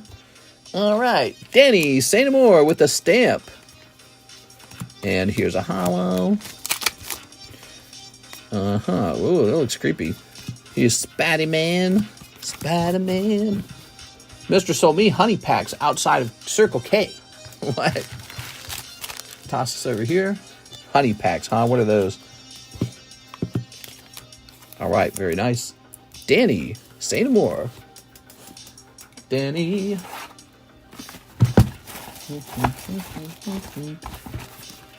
Honey sticks. Danny, where am I going to find your bag? I know I've seen your bag. The Cardconomist grabbed me by the taco. Those are false allegations. I would never. There we go. All right. I don't even like Mexican food. Toss this over here. We had Taco Bell tonight. What'd you guys eat tonight? Yeah, we had tacos. You want some tacos? There it is. There's the break. Jump in here. $28 a spot. What is it, like 4 spots left? All right, there's the burb. We need some new slabs up here. What do we got? We've got Moo Milk 9, Rocket Ball 10, Venusaur 9. Okay. Good. Wow, we have no orders now. Everyone got comfortable watching the pre-grade. All right, the queue is empty. I'm going to go ahead and price up some CGC slabs. 3, 4, and a 5. There it is. All right, Taco Bell Cantino Soft Taco #1. Are you excited for Monster Hunter Wilds? Yeah, I'm pretty excited, Nat, sir. I released a review of the latest trailer 4, and I think there was supposed to be a developer live stream. Did I miss that? Was that today? When is that developer live stream? Mr. Won't Eat My Taco. Taco Bell Cantino. Oh, I already read that. CGC slabs look so good. Lean beef with rice and guac. Put that in there. Pull that out. Okay, we got Cyndaquil. Yeah, I'm Cyndaquil. Okay. All right. How do you guys feel like the election's going? Who are you guys predicting is going to take the win? Which way you think it's tilting? Left or right? Is it tilting either direction? Do you think it's a dead heat?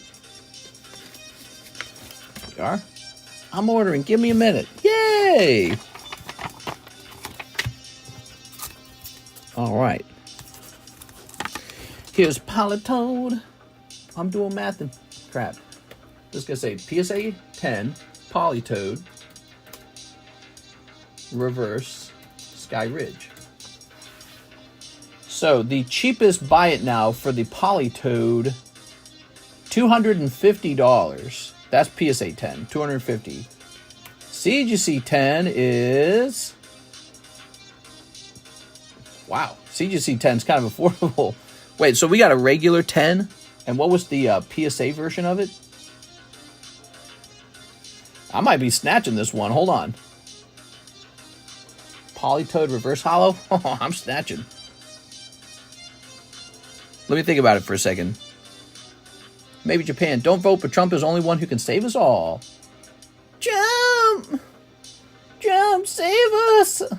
I don't even recognize our country anymore. All right. So what was the PSA 10 on this? Hold on. PSA 10 is $250, and this is going to be $170. Oh, yep, 10.24. Okay. Ta-da! Inspect your 10s. CGC 10 equals PSA 9. Here's Sabrina's suggestion. I don't agree with that. I think there's some cases where that's true, and I think there's some cases where that's false. Here's Sabrina. That's a tag bolt pull. Tag bolt suggestion. All right. All right. Sabrina's such a brat, dude. Tag Bolt Sabrina is a $100 card. It's not even expensive. Let me check CGC. Okay, the CGC price is exactly the same. I'll make mine $10 cheaper. Okay, Tag Bolt. Pretty Tag Bolt. Here's the Moltres Seal DOS.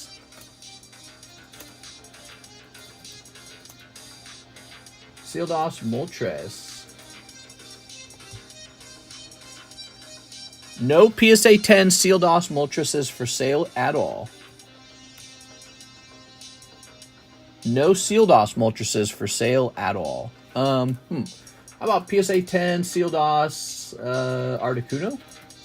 We know what the PSA 10... Okay, here's the Articuno. 1.8 thousand for Articuno. Wow. And then Zapdos is cheaper, right? Wait, there's no Seal DOS Zapdos. Then how do we price this Zapdos back here? How do we price this? Did we find one? Hold on. I thought that 300 was kind of on the cheap side for that. Give me a second here. Oh, because there was a Seal DOS Zapdos for 330. All right. What did I pay for it? What did I pay for mine? Maybe it's sold. He bought one for 99. Mr. I forgot it. Goods and services. All right, give me a second. So this is Seal DOS. Moltres. Okay. So with there being none of these Moltreses for sale, the Articuno PSA 10 is 1.8 or something like that. I'm going to raise the price of this over the Zapdos. I think Zapdos is one of the I think he's like in second place or third place for popularity. I think he goes Articuno, Moltres, Zapdos, like that. So this guy will just be 400. He'd be a little more expensive, but not a lot more expensive.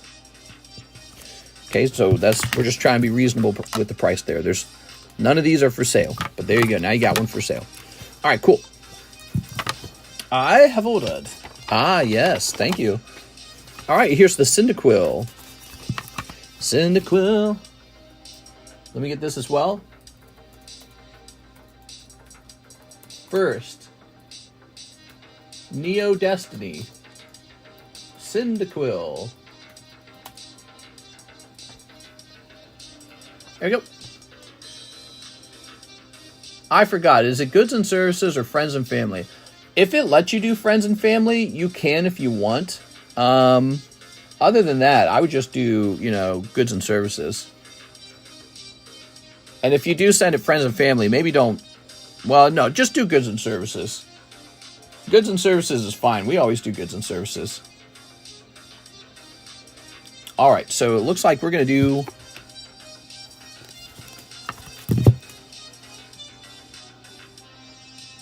Looks like we're going to do $60 for 60. We're going to do 64. So there is one on the market, a 9.5 for 55, but you actually have to pay money to upgrade these. So mine's upgraded. So you got to cost just a little more than that. And the Marowak, it's a nice card. He's a simple card. This is Marowak from Top Series 2, graded pristine 10, which is a nice thing. All right, Marowak.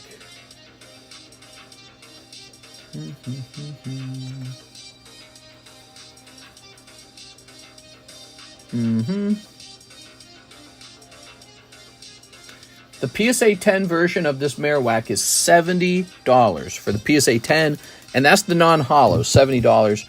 We're going to go with $75. I don't want to ask too much. There it is. Pristine Marowak, $75. All right. Let's take a look at the queue. Refresh this. What is this music that's playing? Is this just on a... Oh, this is on a loop. It's the same song. Oh my god, dude. Crazy. We were just listening to a loop, everybody.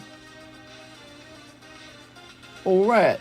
We got Jennifer Yap, 2 Dustmorns, Jen. All right. Music on a 1-hour loop. Cut my ears off. Okay.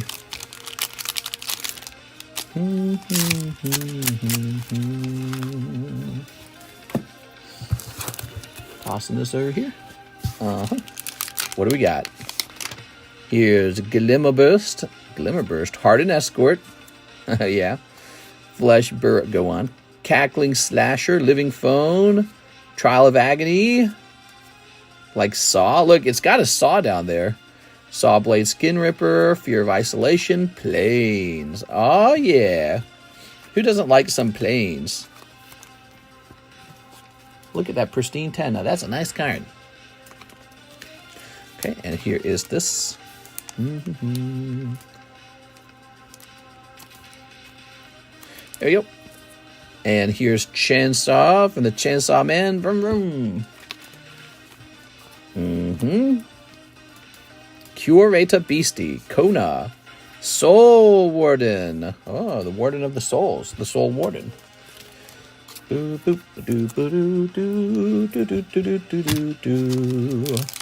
what do we got next? We've got Turn Inside Out, Final Vengeance, Neglected Manor, Say Its Name, Razor Trap Gorge, Popular Egotist, Keys to the House, Get Out. These are some spoopy Magic the Gathering cards just in time for Halloween. What's good, mister, in chat? What's up, man? How's it going, man? Okay, here is The Mountain. Omnivorous Fly Trap. All right. Spoopy. Woo! Okay. Phenomenon Investigators. And... you got a double card. It's Awakening Hall, Funeral Room. Okay, there you go, Miss Jen. Were you here, Jen? Did you get to see that? There it goes.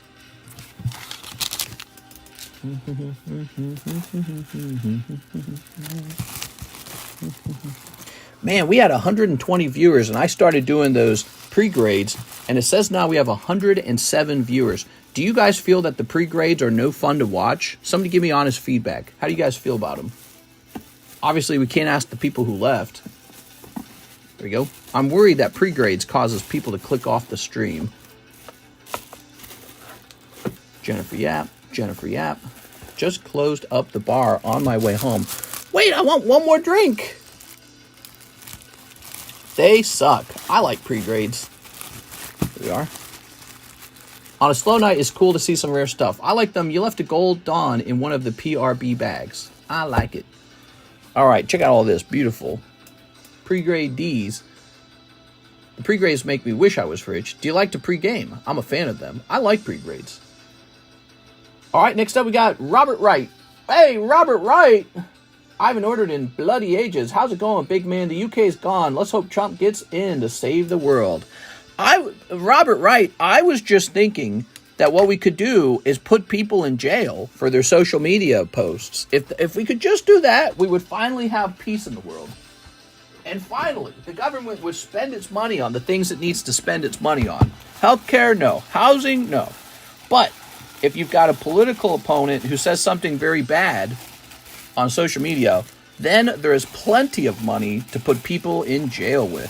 Yay! Thank you, government. If you could just tax me at 100% now. All right, Robert, you came back at the right time. I just confiscated your bag for being a year old. There you go. Oh, lovely. Excuse me. All right. So, 5 of the Disney 100s. Do you think that they'll win again? Do you think the left in the UK will win election again after Keir Starmer? I don't know if they will. Here we are. All right. I don't know. Does the majority of people support that idea? It's so absurd to me. I mean, it's such a bad idea to put people in jail for their social medias. Unless they're saying something like, I'm about to shoot up a school or something like that. Maybe I understand that, or I'm about to stab a bunch of bitches or something like that. You know what I mean? But if it's just let's say it's a far-right political opinion, and you say, you know what? You're not allowed to have far-right political opinions. Go to jail now. That's jailing your opponent, essentially. Jailing your political opponents. Shut up. Don't think those thoughts. If you think those thoughts and share it with others, you're going to jail. We are. Ooh. One more. Ha-ha. Oh, very nice. Mister, I believe you are overreacting. It's educational. Pre-grades are hella boring for people who are not involved, same as the Battle Tower. That music loop made everyone click off. Battle Tower was way too nerdy, says Loopy Macho. Well, Battle Tower's gone. Have no fear. I noted it as well. Battle Tower took a long time. There we go. Robert Wright. Harris will put anyone in jail if she gets in. No! All right. Mr. Robert, just some simple cards this time. UK sending those to jail and releasing murders, rape. That's exactly what we were talking about. So they ran out of space in the jail. This is so outrageous. I just can't understand how governments can even do this and still remain in power. They ran out of room to put the social media guys in jail. And so what they did was they released real criminals from jail to make room for the social media posters. That's how bad it's gotten. They go, oh, we ran out of room. What do we do? We could just let these guys go and just, tell them to be nicer next time. No. We'll put our political, ideological opponents in jail and release the criminals to make room for them. How have the people not rioted even harder after that? I mean, I don't get it. Kind of reminds me of Canada a little bit. I don't know. I think it just shows you that people would rather just look the other way and be like, look, I got my job, I got my family, I got food, whatever. Government can just pretty much do whatever it wants at this point. Just do whatever you're going to do, government. I'm not going to bother over it. I'm not going to lose all of my stuff over it. So the government is effectively, they win. They say, yeah, we'll harass you until you got too much to lose and you don't want to lose it. But yeah, it's I guess that's how a country kind of slowly falls apart then from the perspective of criminal law. You just can't have criminals in the street. That's bonkers, dude. If somebody was given a sentence for doing a crime, a real crime, like a knife crime, theft, sexual assault, one of those, abuse, and then you want to jail your political opponents, and there's not enough room for them all, so you're going to toss the real criminals out on the streets. It's just, I don't know what to think about it. It's really shocking. How can it get so bad? I voted for reform, but if they're like the Trump of the UK, we're honestly screwed. Yeah, that's Nigel Farage, right? I've heard him speak. And what's funny is he's even not really like Trump. Nigel Farage is way nicer than Trump. That guy's way more, he's way more, what would I say? He's more center than Trump, right? And Trump's not even in the far right, I would argue. But, he'll say something like, build the wall, deport all the illegal immigrants. He'll say something like that, and that does not go over well over here. But Farage, he doesn't go that far. So he doesn't even go as far as Trump. He's the part of the Reform Party in the UK.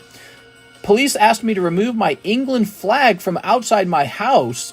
Yeah, I've heard of that. I've heard of bars and pubs being told to do that, restaurants being told to do that. Remove the Union Jack from outside of their building because it's offensive. Like, holy Jesus. Like, how do you not just declare that that's an invasion at that point when you cannot fly your own country's flag because you're scared to offend the people who have moved in? That's shocking, dude. That is extremism. I mean, that'll radicalize people right away. If you were just a normal dude at the start of it and you just wanted to fly your country's flag, so what? And then the actual authorities knock on your door and say, take the flag down. You're offending the people who have moved in, your new neighbors. I'd be radicalized in 2 seconds. I'm like, oh, what? This is the country. This is the flag of the country. I'm flying the right flag. What's the problem? What country are we now? Is this a new country? Is that what happened? This is a new country? What am I pledged allegiance to? What am I doing here? What country is this now? I would be so frustrated so fast. But yeah, so I mean, I don't think people know what the far left looks like. And the far left looks like destroy the past, take all your statues down, take all your flags down. The past is evil and wrong. The new future is a sort of, it's a sort of heavily mixed utopia where nobody has any sort of history or ethnicity or anything. Everything is nothing. We're all just a beautiful, perfectly equal group. Nobody's anybody. We're all just this sort of like amorphous blob of humans. And we all get a check from the government and go back to work and do what we're told and shut up. You know what I mean? So getting rid of your individuality, getting rid of your history, especially if your history was a history of winning. So like if your group tended to do well in the past, you're especially in trouble. So get rid of your history, get rid of your flag and your identity. All those things are wrong think now. And accept the new globalist, utopia. You're part of the utopia now. Welcome to the new, beautiful utopia. We want to raise your taxes from 45% to 50%. Did you guys know that in the UK, by about the time that they earn $75,000 a year, that's US dollars, 75,000. By around that point, any dollar after that is taxed at like 50%. It's insanity. I'd love to move over there, but their taxes are so insane, it'll never happen. Maybe I'll buy a home over there one day, but I won't move. So anyways, you get taxed at 50%. The government spends it probably on the dumbest things because that's what a government does with other people's money. Nobody spends other people's money well. Look how beautiful this is, by the way. Wow. So cool. I can't believe we're not opening boxes of these. All right, Mr. Swoopy. Those cards look great. The government loves to spend other people's money. It never does it well. Because when your pocket is full of other people's money, you just kind of spend willy-nilly. You're like, I didn't earn this. I didn't struggle to earn this. I didn't suffer. I didn't have some job like a line chef. I didn't stay clocked into work for 12 hours today. I just get the money because I'm the government. So they don't ever spend the money good because they didn't earn any of it. They spend it on some stupid... You know what they spend it on. So you're in trouble for complaining about the immigrants because your country's like, you're not even allowed to fly your own flag. But then the immigrants get a paycheck from the government to exist there because the government's afraid they're going to commit crime if they don't get a paycheck. And then you just go to work and you keep paying. So you go to work and they get the check for free and you can't afford a house. It's like, I don't know. It's like a betrayal. It's like you guys have been betrayed by your own governments. It's insanity. So that's how I feel about most of Europe right now. Most of woke Europe feels like that. Like you can't afford a home. They want to raise taxes. And then they just spend the money on the most bizarre things. And not to mention, some of them feel like they're pushing us toward nuclear war with Russia. They're gambling. It's a gamble that Putin will not use a nuclear bomb to win. That's a gamble. He knows it's a gamble. We know it's a gamble. It's a game of chicken. Why should we play the game of chicken with Putin? Do we really love Ukraine that much? And I don't hate Ukraine, but it's like he knows he's in the better position in the game of chicken, because for us, we can just mind our business and not blow up. But yeah, it's a crazy thing.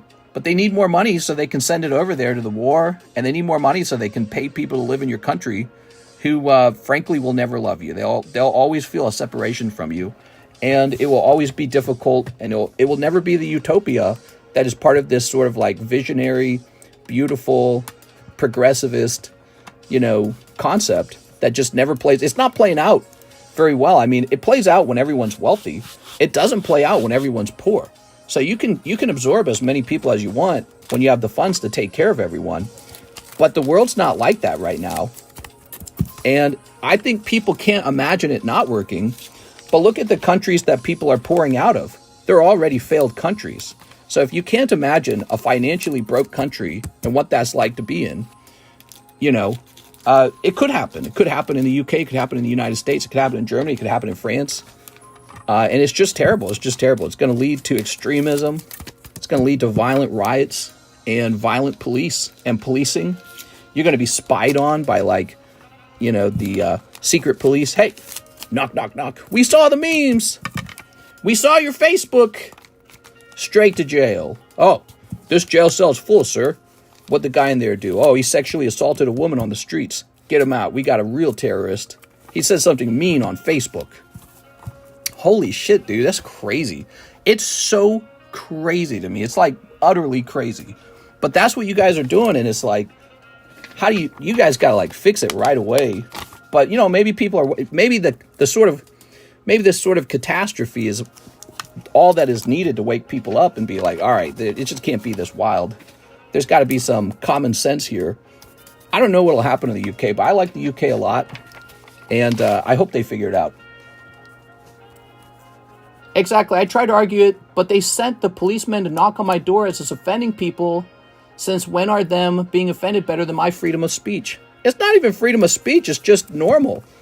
If I was in Iran and I said, I don't like the Iranian flag, you got to take it down from your house, I'd get in trouble. How can you say that? It's their country. If I was in Russia and people were flying the Russian flag and I was going around saying, you got to take that down, I'm offended by it, they'd throw me in the gulag. And then they'd trade me to Biden. Biden'd be like, we'll give you 15 of your people for one of our people. Or we'll give you $3 billion for one of our people.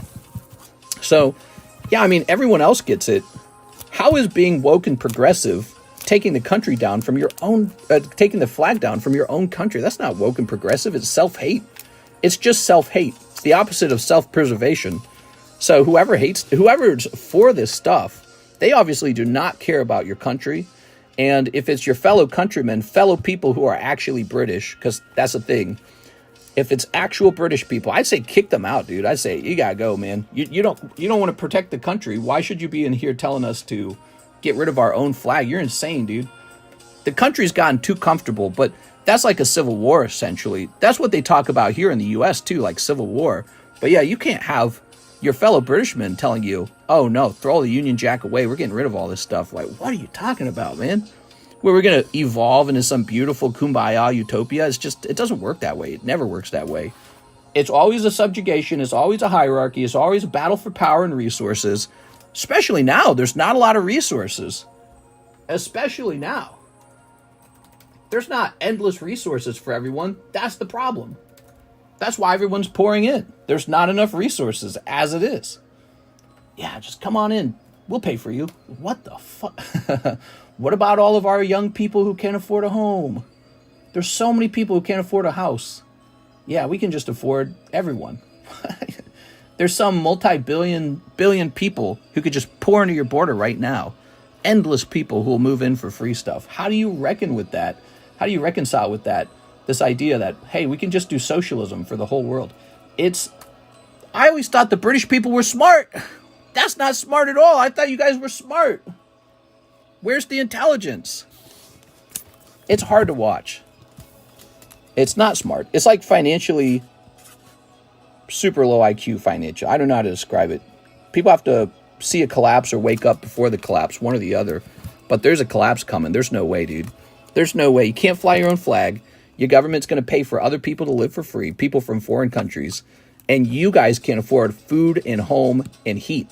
It's got to be a collapse. There'll be a collapse or a war or a immigration out of the country by all your successful people. Whatever it is, your quality of life will spin down until your country feels a lot like the country everyone was coming from. That is exactly what will happen in the UK. You guys are just a tiny island. America's huge, by the way. We got tons of factories, tons of businesses. Come on in. We got plenty of work. UK's this tiny little island. You guys could overwhelm the UK like that. Just this tiny little island of people. You guys could be overwhelmed in a heartbeat. And yeah, so I don't know what the royal family's doing. I don't know what your politicians are doing. I don't know what the intelligentsia in your country are doing. They're rushing toward a collapse. They're like, yeah, how fast can we collapse? How's everything? What's up, Jen? All right, so this is 180. Haha. 180. I like the UK a lot. I really do. All right, Blaine's Rhyhorn. It makes me sad. It truly makes me mad. We were smart. Now we're the wokest country out there. What? Excuse me. I don't know which country is technically the wokest. But being woke also has to mean knowing when you're going financially bankrupt, you know, and knowing when you have a sort of concept in place that is playing out that will cause bankruptcy, right? But before the bankruptcy comes true, first you'll have a civil war.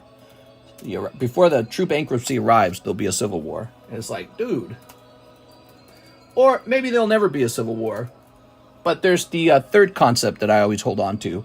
So instead of a civil war, you'll witness your country experiencing massive outward immigration. All your smart British guys will pack their millions of dollars in their bags and they'll head to other countries. They'll head to Australia. I think Australia takes a ton of British immigrants all the time. So they'll go to Australia. They'll come over here to the United States. Maybe they go to Ireland. I don't know. Ireland's pretty cool. Maybe they go to Switzerland. I'm not sure, but they'll get out of the UK. You can't tax people at 50% just to pay for somebody else to live for free. And then when you pass away, there's a second tax, a wealth tax on your inheritance. You're just going to lose all your wealthy people. And I think that's the problem you guys got going on right now. So it makes me so sad. I really thought that the UK was full of really smart people. But when I see that kind of stuff, I think, no, it's not. Full of people that are taking life for granted. That's what it's full of. You're taking life for granted, for sure. So we got pristine lugs right here. Let's see. This guy's pretty affordable. All right, you ready? So this is going to be $75. All right. Where's the homie Tampa at? He's gone. He didn't make it. I hope he makes it. All right. Let's see. So now we got Master Slave contract with Walnut. All right. Weiss. Sneaker. Let's just do the number. 058. Okay. The cheapest Weiss version of this card is $100. Well, PSA version. I'm sorry. PSA version. $100. The cheapest CGC version of the same card is about $80. Wow. Popular. All right. $80 it is. What set is after Sneaker Bunko? I don't know. All right. We do have an order in the queue. It's Caleb Ibarra coming in, I think, for OP9. And then we're going to do a little more grading, okay, guys? But send those orders in. Oh, we got a Jennifer Yap order, too. Nice. One box of OP9 and a Jennifer Yap order right after that. All right. Ready?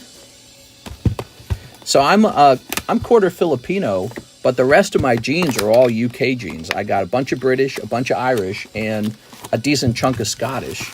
So, you know, I kind of think of that as the home outside of home a little bit, right? Like, I'm here in the United States. I'm an American. but ancestrally, my ancestors would have come from the UK, and so that's really cool. So I kind of give them a little favoritism in my mind. I care a little more about their politics, and when I look at it and I think about, when I think about the direction the country will head with their current concepts and ideas, I'm not super happy about it. You hear that news about the restaurants being forced to take their flags down. It's like, how can you enforce a rule like you cannot fly the British flag in Britain? I think it's really, really upsetting. All right. I don't live over there, though. I guess they can't jail me if I say something controversial because they would have to extradite me. So wild, dude. Ready? What says after sneaker? Hennifer, Mr.'s Korean or something. His eyes are Asian. I know I'm a Polak. All right, here we go. Ready? If I could live life to the fullest, I would buy a little castle in the UK somewhere. UK or Ireland. Buy a little castle and renovate it. That sounds like maybe the coolest thing I could be doing right now. There you go. Mr. with the grading, is that for one card? Yes, sir. It's $45 per card. All right. I do all the work, and it's probably not worth it to have me do that for some cards. Okay, so you can grade them cheaper at home. It's just true. If you learn to grade the cards yourself, you can learn to grade them cheaper yourself at home. If you want me to do it right off the table, I do it for $45 a card.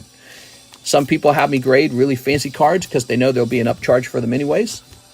They are. They go, all right, it's going to cost me a bit to grade these anyways. Have you seen the movie The Secret Garden? I did. I watched that a really long time ago. It's a beautiful story. The Secret Garden, right? Let me see if I can recount it. I watched it when I was really young, first of all.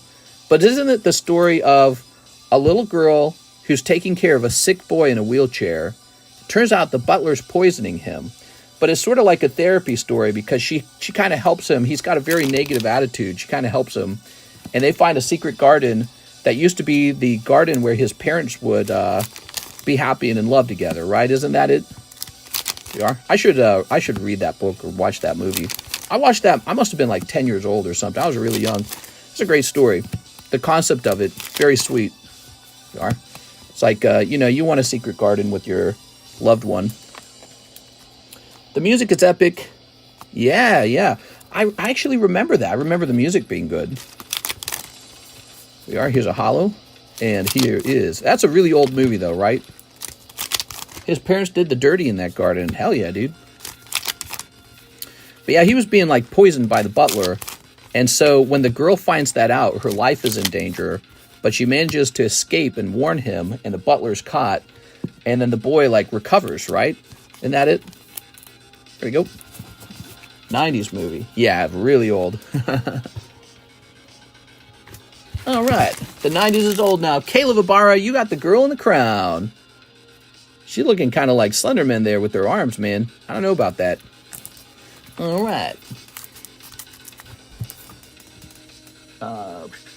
Caleb Ibarra. There we go. Wow, spoilers. You're not going to watch it. You going to go watch it? Go watch it. All right. Speaking of spoilers, we just started Season 6 of The Walking Dead. We are blasting through Walking Dead. We're using a trick. If it's ever too boring, we just fast forward. It's a really effective trick for watching shows. Let me go get some more of the Dustmorn. We might be opening a fresh case, but I think we already did.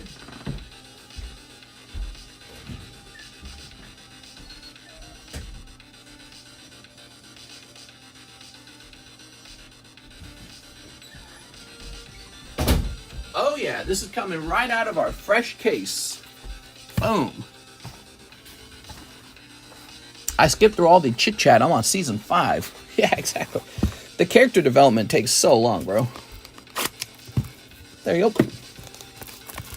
I'm international, so I thought I'd ask if I ship my cards here, then back. That's about the price you would do it for. So I'm thinking about it big time. It's funny. A lot of guys tell me that. So international guys tend to not feel too bad about my price. They look at my price and they say, that's not bad. So it's a popular option to just have me send your cards out for you. There you go. Well, wait a second. She didn't order the whole box. Jen, did you want the whole box, by the way? I'll give you the whole box, Jen. She deserves it. All right, but just 2 packs. I was about to open you the whole box. All right, rip this off. All right. The UK. Da, da, da, da. Oi, I'm Captain Britain. I live in Bumbledumpershire. Harry, I challenge you to a duel.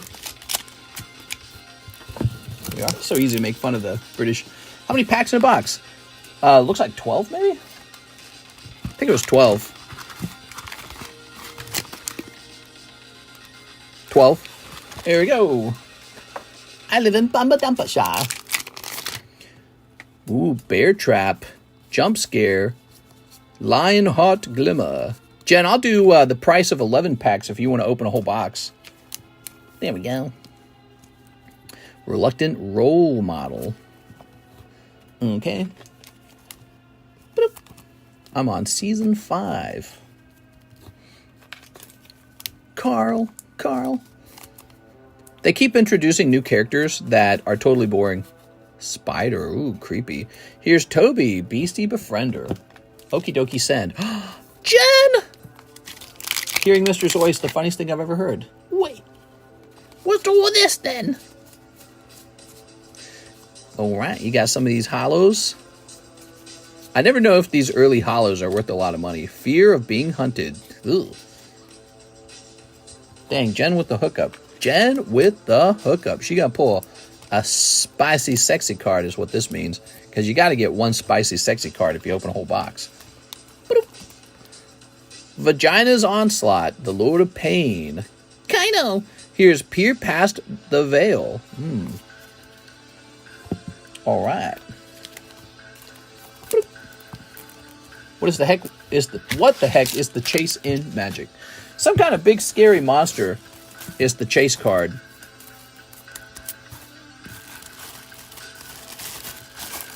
All right. Jennifer, yeah.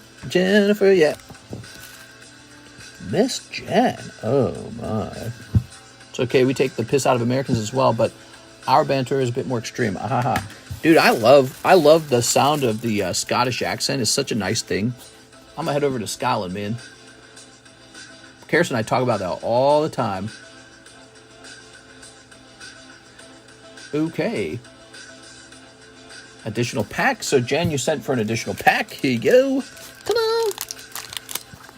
What is this music we're listening to? The best synthwave video game remixes / covers.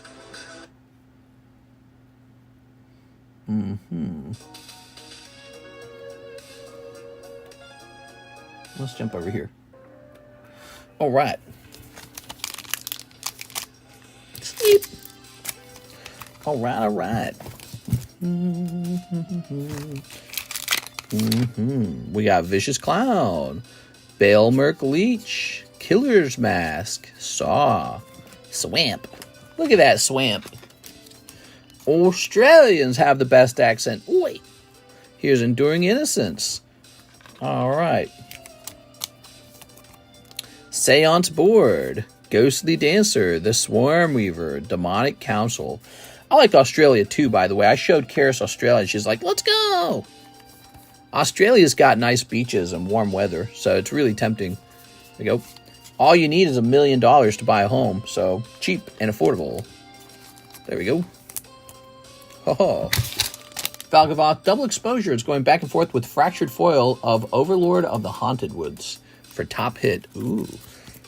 Yes, me and too. I'm going back and forth. There we go. All of our new cards are priced for the CGC return, except for this one, this booby card girl. I need to price that one up, and then it's fully done. We have an order from Robert Wright. Haven't been in the game for a while. What's good to open now with some big hitters?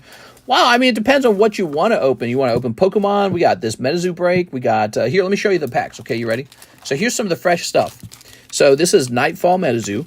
Here's Duskmorn Magic. That's what Jen's opening. Topps Chrome, really expensive. So I've only got a couple packs of this left. It all sold through. Stellar Crown is the latest Pokemon card set. So this is the latest. Here's, well, technically this is the new Japanese set, Paradise Dragona. Trick or Trade is a fun dollar pack. It's for trick-or-treaters. And then if you're a One Piece fan, OP9, of course, has the golden manga card in it that we have not pulled. And then if you like Marvel, but you don't want to spend $85 a pack on it, try this Weiss Marvel set out. It has all the Marvel characters, I guess. Great prints. I mean, I like the artworks. The artworks look better than the Marvel Series 1. This is Marvel Series 2, by the way. And yeah, it seems to be a successful set. Real good. I think if I lower the price even a little bit, it'd probably explode off the shelf. There we go. We've got a limited amount of it right now. I'ma have me an old shrimp on the barbie, mate. Please, Mr. Say, oi, for 10 hours long. Falconval, double exposure. All right, okay. So, next up, we've got Jennifer Yap. 8 more packs of Dustmorn. Thanks for the extra pack. No problem. 8 more, huh? 1, 2, 3, 4. 5, 6, 7, 8. Bonus pack. All right, 1 whole box of Dustmorn for Jen. Very cool, very cool. Mr. needs to sign Captain Britain Marvel card and auction off. Wait, I'm Captain Britain. Let's snip this. Snip. Snipping this. Snipping this. All right. It seems to me that you don't recognize that I'm non-binary. As such, I'll have to report you to the principal. All right. Unless you'd like to settle this in a game of fisticuffs. All right, put them up.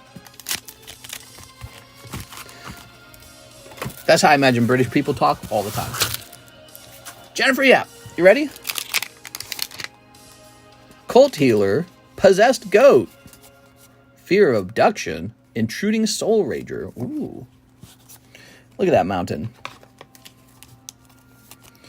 Okay, and here's Cult Leader, Cult Healer. Here's the Flood Farm Verge. Speaking of Flood Farm, they're having some water poured on them in Florida, I heard. Ooh. Good time to be living in the hills. Zimone, Hedge Shredder. Hedge Shredder. Zimone, all questioning. Oh, lovely. Did I tell you guys what I did today? I went to a live auction. It was pretty good.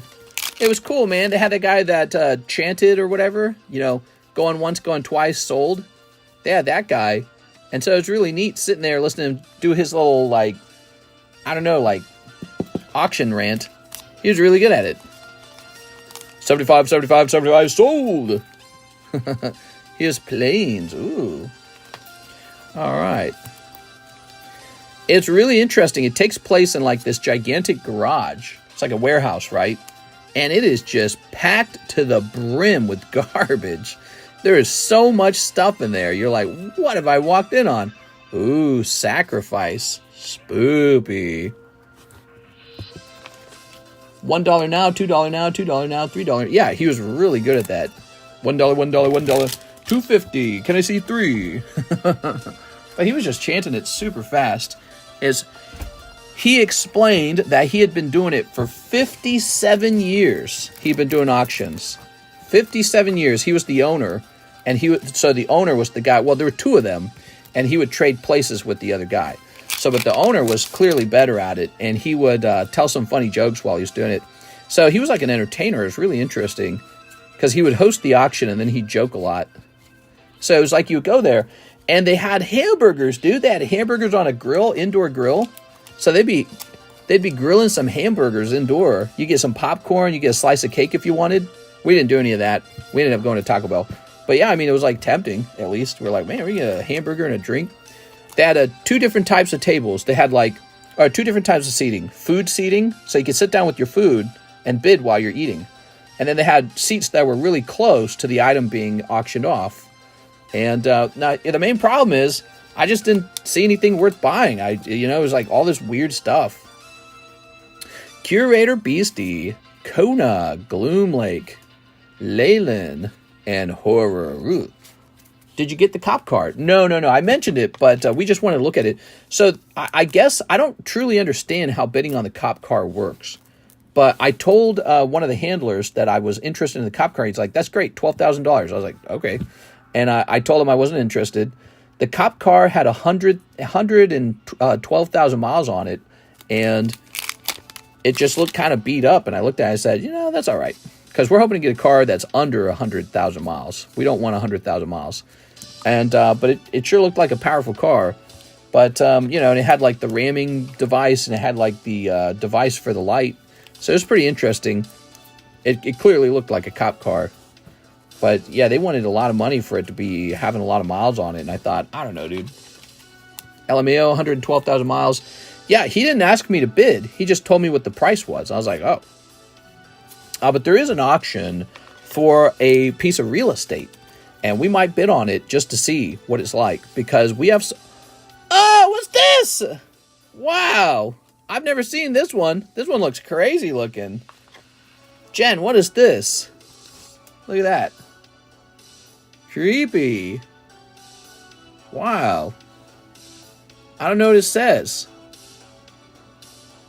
All right. That's one creepy card. So that's what you pull out of these. You'll love the wine it makes. Wine. All right. Sweet. Okay, so this whole box had that in it. Does it have another sexy pool? We are. I'm getting a Hellcat, bro. I want the Hellcat upgrade on my Charger. So here's Final Vengeance, Bleeding Woods. Okay, set that there.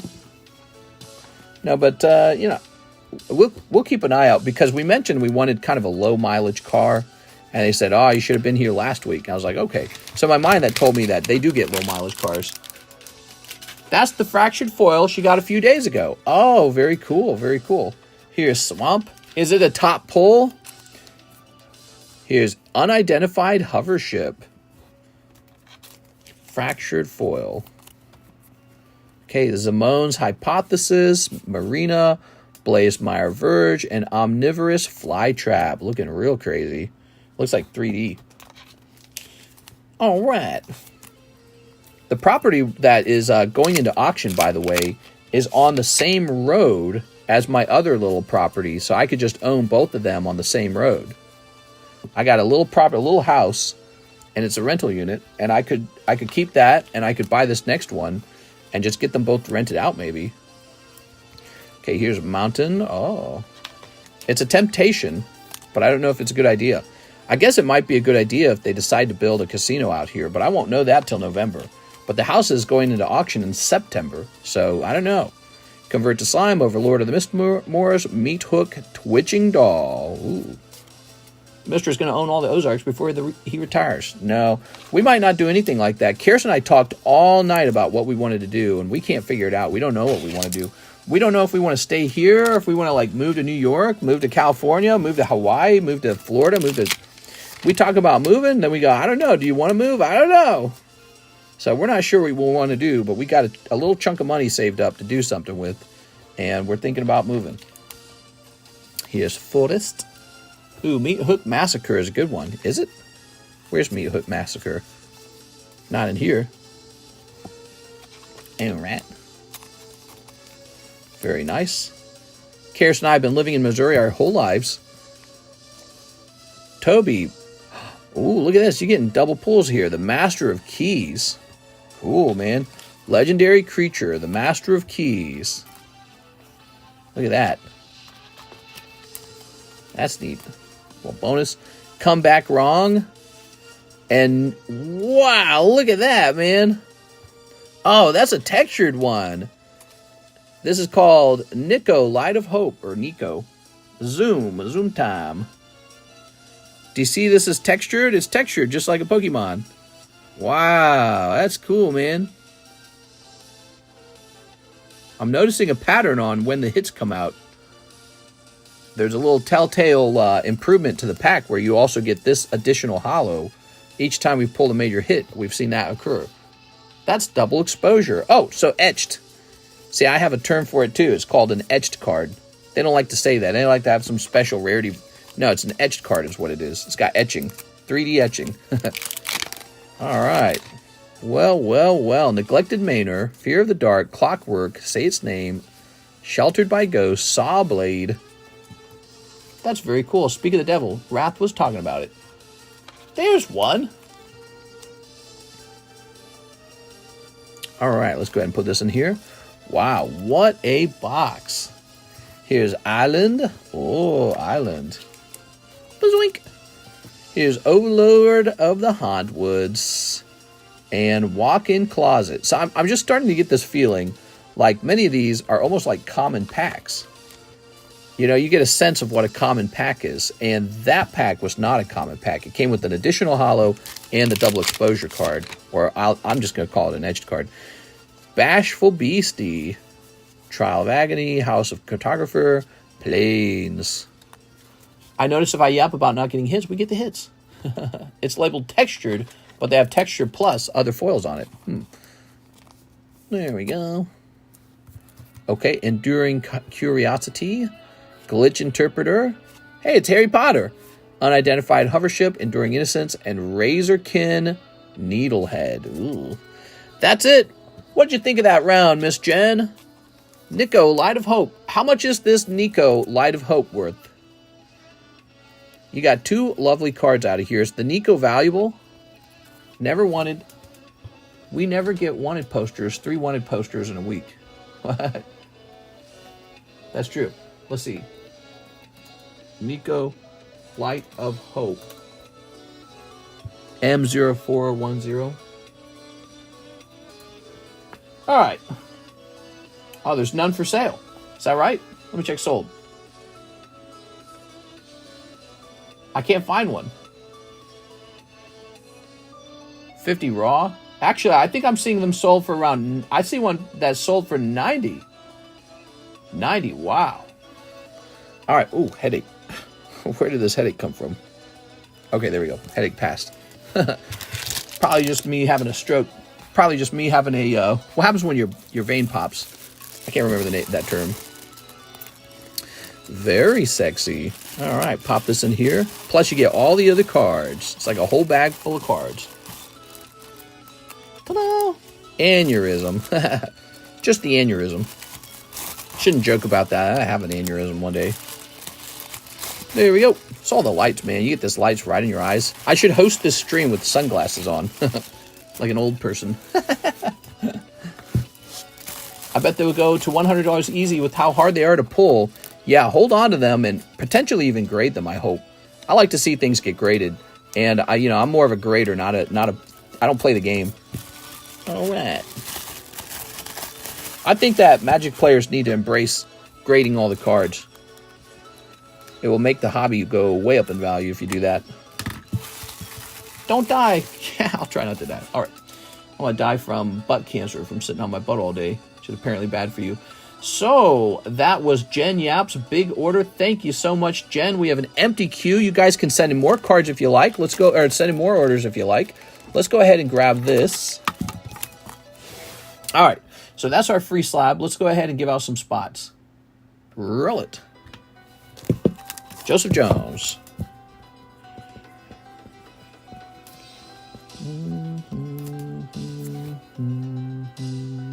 Darren. Look out for Darren.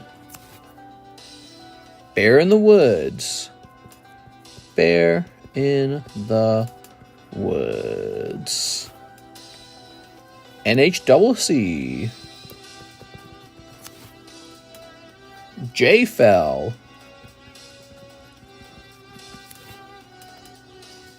Uriel.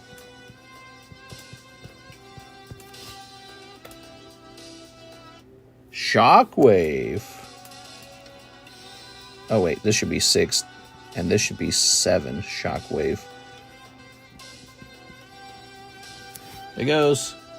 Eddie M.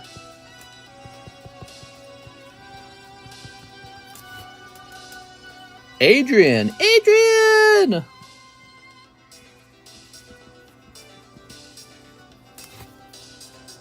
J-Dog. All right, that's going to be it. 10 people added to the giveaway slab. All right, so to get into that giveaway slab, you basically just type TCC into your live chat. That's it. Also, if you want to get into the giveaway in our Discord server, you need to head over there, okay?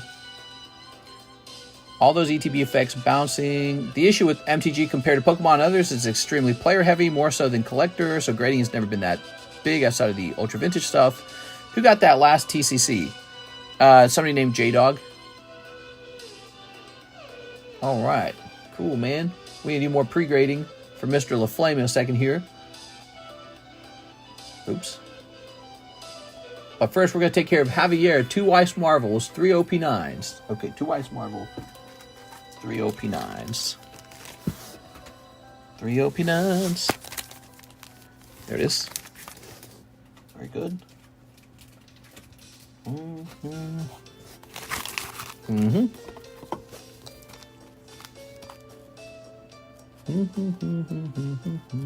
That's why you never see slabs. What?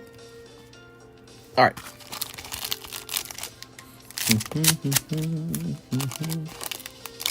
Oh, he's talking about Magic.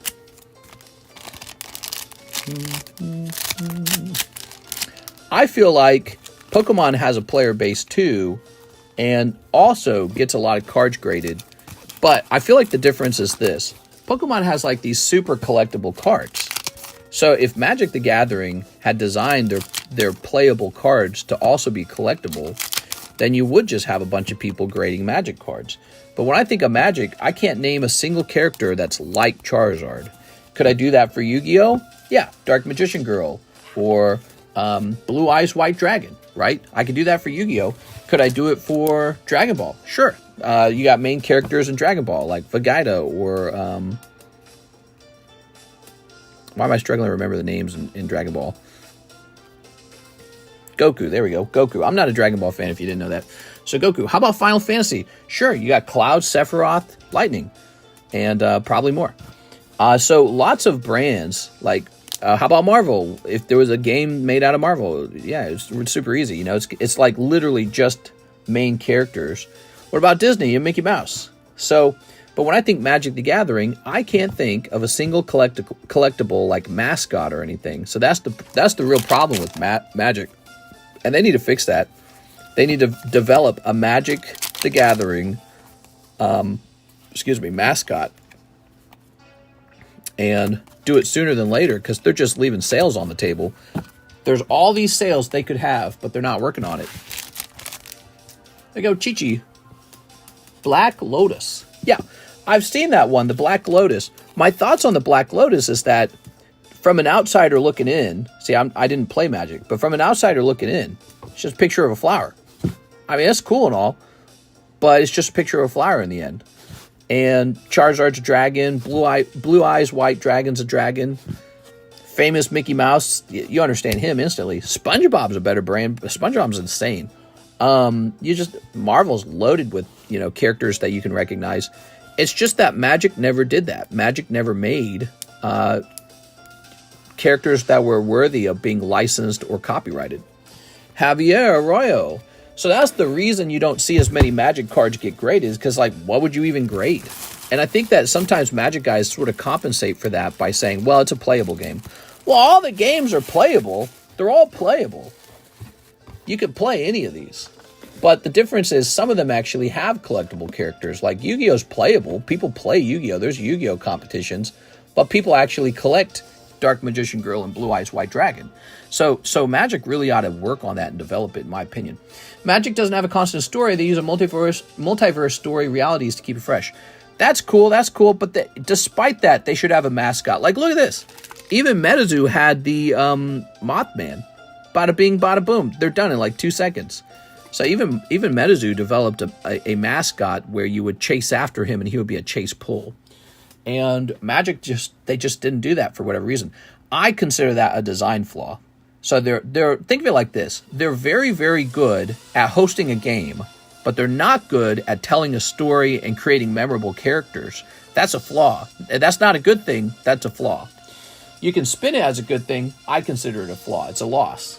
You're missing out on a lot of sales.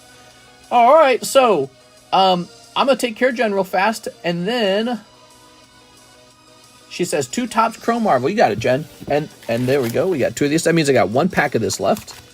Here's the empty box. Look at that empty box. Super cool. All right. They constantly reuse a group of characters called Planeswalkers. Jason's very profitable. Okay. Planeswalkers. But whatever the case is, when I close my eyes, I just still can't name a single character from Magic. I do know Black Lotus, but it's just a flower. You ready? Magic the Gathering needs a waifu. Yeah, exactly. It needs a waifu, it needs a monster. It needs something consistent, right? Here we go. Jace is the Charizard of Magic. Jason and Liliana are well known in the Magic world. Here's a lizard. Ooh. Now, wait a second. Hold on. Let's grab some more sleeves. We're out of sleeves. All right. Oop. Okay. And we'll grab this as well. Well. Looking for some Marvel cards. Ready? Not this sleeve. All right. Lizard Man. Yeah, I think Magic is skilled in making sure that their game is fun to play, but they're not skilled in developing stories and memorable characters that you kind of attach yourself to in terms of your identity, your emotions, very important stuff. All right, there's Gamora. Here's Union Jack. Look at that Union Jack. Okay, Union Jack. Here's... Oh my God, you got Black Widow.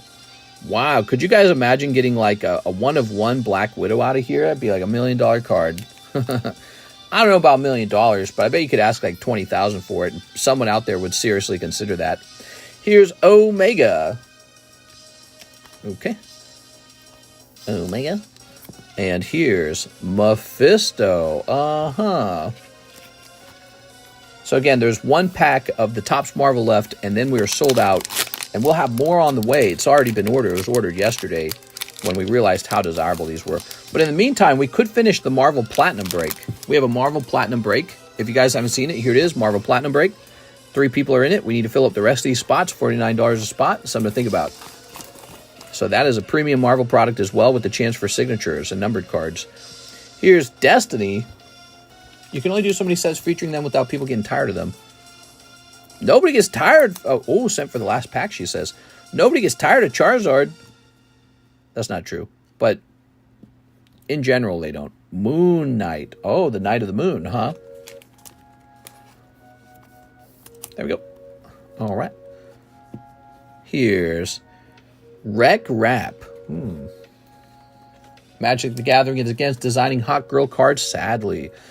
Yep, I find that to just be a sort of reverse sexism. It's like saying only ugly people allowed, and it sort of denies our human nature, you know? It's like women like hot men and men like hot women. Don't turn it into a subject of resentment. Don't turn it into a subject of low self-esteem and anger and hate and, these darn men.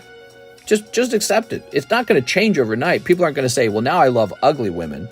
And women are not going to say, oh, I love broke men. Broke, ugly men. Oh, yeah. Numbered card. Wolverine. What's the design on this Wolverine? It looks kind of strange. Is he in a spider's web? Weird. They used to have some pretty raunchy cards back in the day.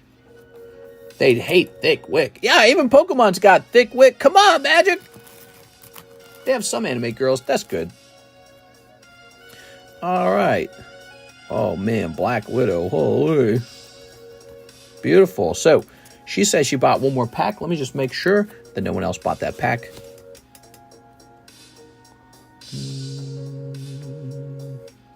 So that's it. They're all sold out. Very good. Let me open this for Jen real fast. All right, Jen. We'll just jump right to the third pack.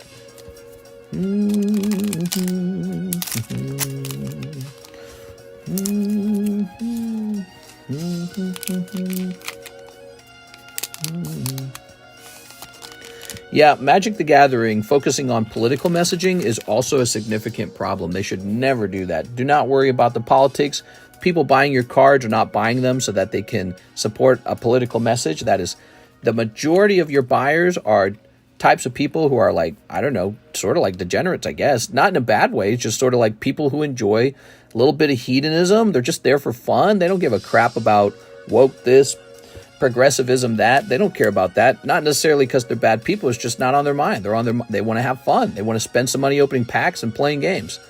You know, when I sit down to play my video games, I don't ask myself, if I've done something to politically fix the world. I just want to play games and shoot people, right? In the video game or whatever you do in the video game. So it's the same way with most products, including, but probably especially cards, because when you examine the actual customer, the customer who likes to buy these cards is like the same customer that goes to a bar to drink, Anheuser-Busch Budweiser. They don't go there to drink Budweiser so that you can talk in their ear about how they can fix the world's problems. They go there to forget about their problems. Here's Mr. Fantastic. But, I complain too, but it ironically very often is precisely about this exact problem that we have in so much industry and so much goods nowadays. Groot, he's got a suitcase. Sweet, Wolverine, they have some anime girls. Congrats. Why he get caught by Spider-Man, though? Probably because they're going to make out. Maybe it was Spider-Girl. All right, very good. All right, beautiful. That's some nice cards. These cards are cut from an especially thick cut of cardboard. They have a super glossy color to them. Even if you do not pull a numbered card, you get a refractor card out of here. It's some nice stuff, man. And you got a numbered Wolverine. Wolverine's popular. Very nice. Miss Jen, thank you so much. You kept tonight so busy. There were some big orders tonight. We got some big orders from Jen, some big orders from Joseph Jones.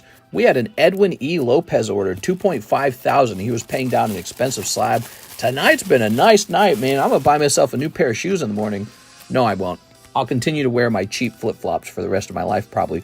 But, I'll probably roll this over into more inventory is what I'll end up actually doing.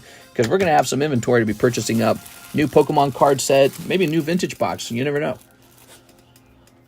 You never know. At one point, I build up enough that I go, I think it's time for a new vintage box. And then I look at the vintage boxes and I cringe hard because I go, these are insane. 2 Weiss Marvel 3 OP9s. I have a bag. I think I already did that one.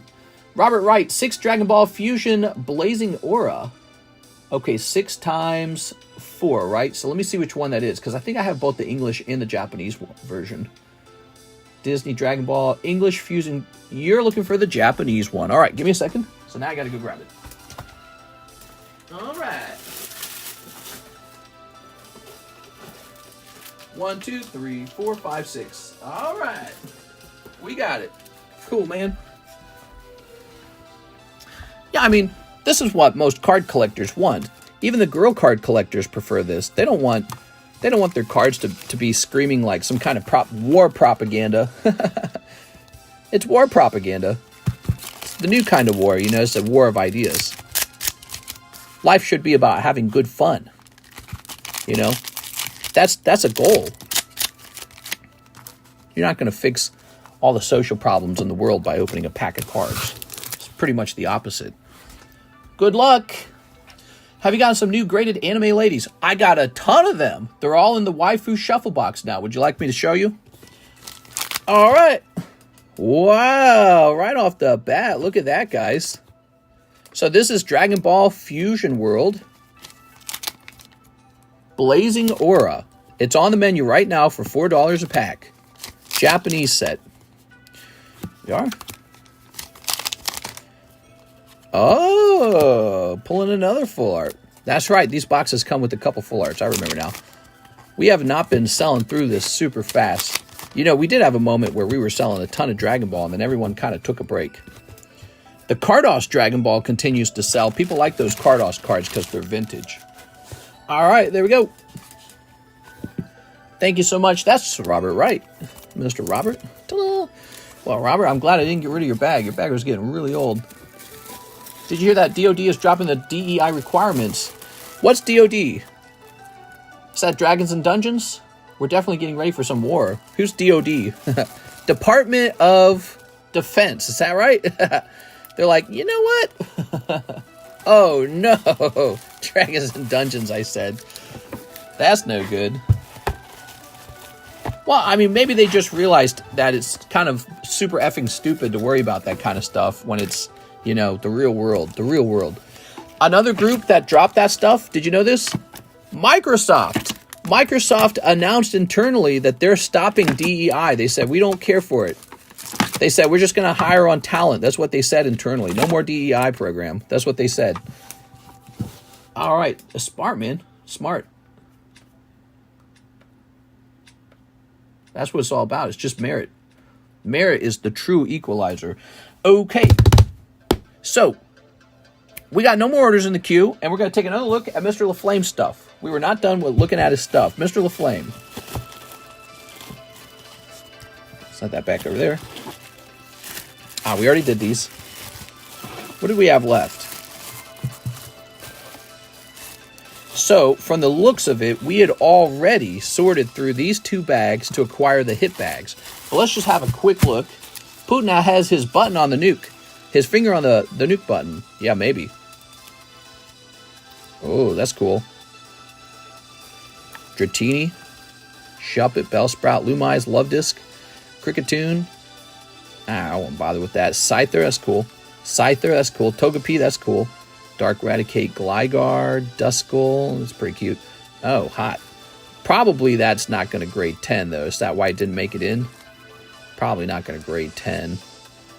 First edition Charmander, Charmeleon. That, or you bought these after you graded it. That Dratini's not bad.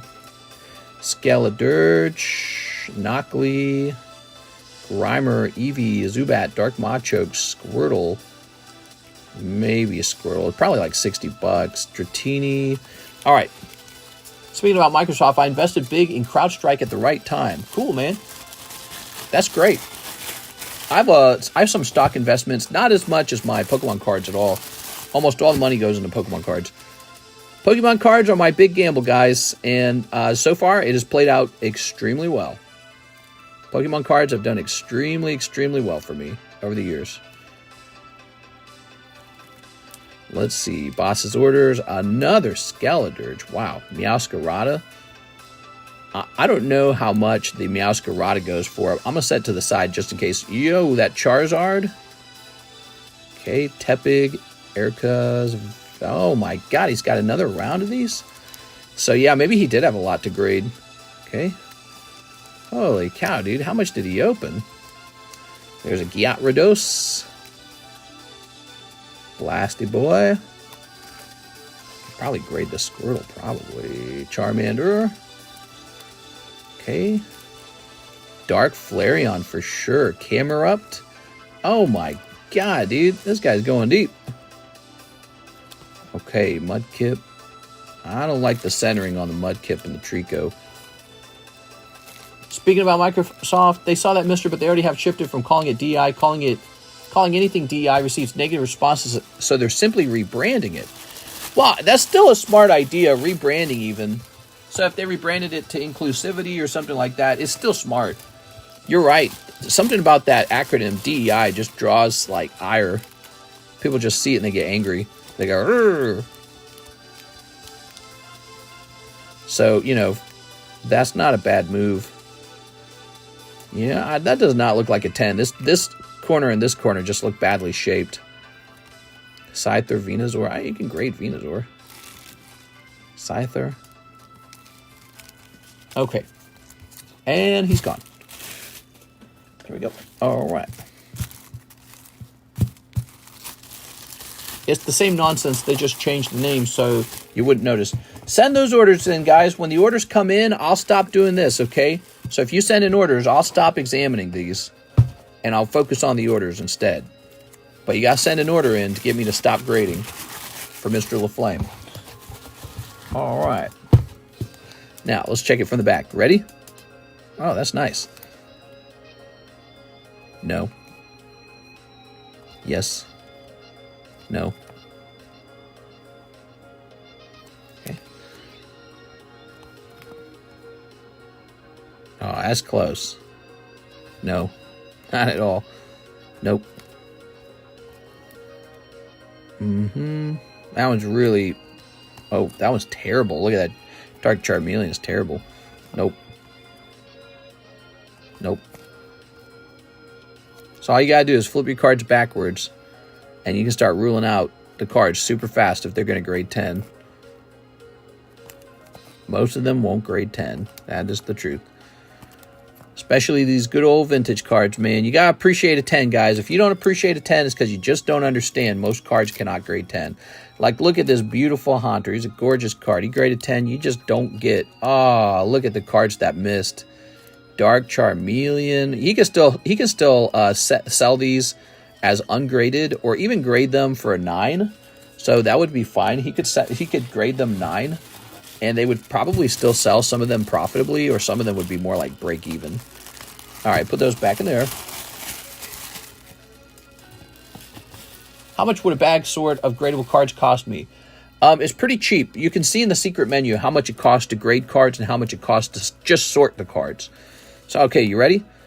So these were the cards that remained. Let's take a look at their front centering. This one's really on the edge. Scyther. Okay. His back looks good, though.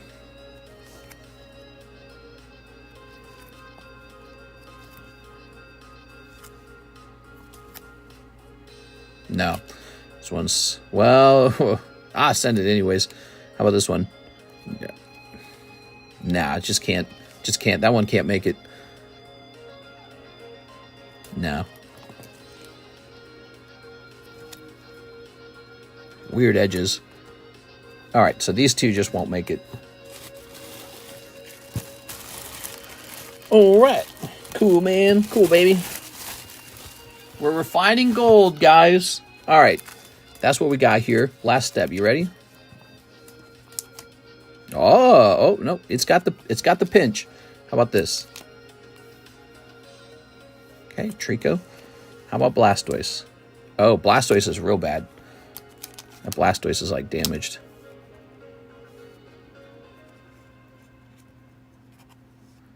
Yep, send him in. Send in the Gyarados. Gyarados is good. Okay, Pikachu. He's got the pinch. I would send him in anyways. Just in a chance. Just in a Hail Mary prayer. Okay, Charmander's going in. First edition Charmander.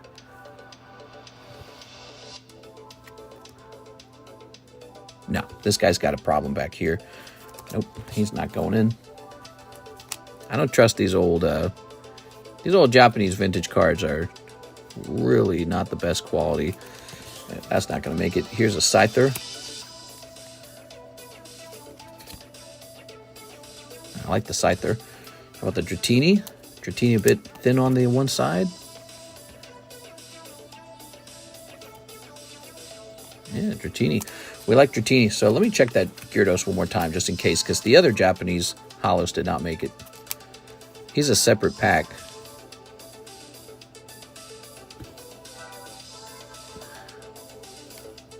Yep, send him in. Send in the Gyarados. All right, so he's got a couple new good ones. Where were we keeping those? Here they are. All right, how cool is that? 4 custom holos, please, Matthew Bain. Sounds good, Matthew.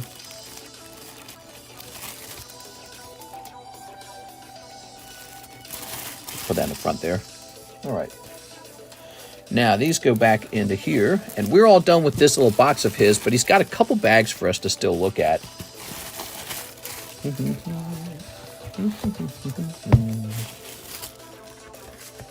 Okay, and there it goes. So, I'll take a look at your orders now. Send those orders in, guys. Oh, I brought them all over here. That's nice. So, it looks like after this, we got 1, 2, 3 bags to look at. 3 bags. You guys didn't want Beedrill or Anakin's hiding spot, but they're so good. Tisk, tisk, tisk. I like this guy. He's nice. Getting some new vintage up on this table. All right.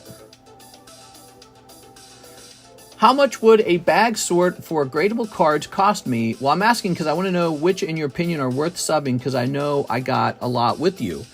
Okay, so if you got a lot of cards with me, you got to work with me a little bit at a time. And yeah, it's supposed to be like $3 a bag or something like that.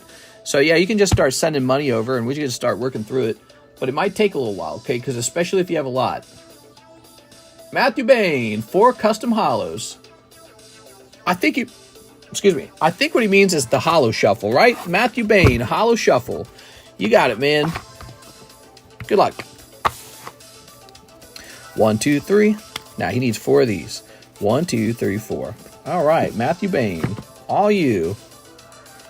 Wow, I like this Alakazam artwork. So you do get your holos, but you did not pull a hit. Sorry, man. I know I got more than one bag, though. Yeah, you got a lot of bags. You got a lot of bags. So if you started to want to sort through your stuff, it's definitely going to take a long time.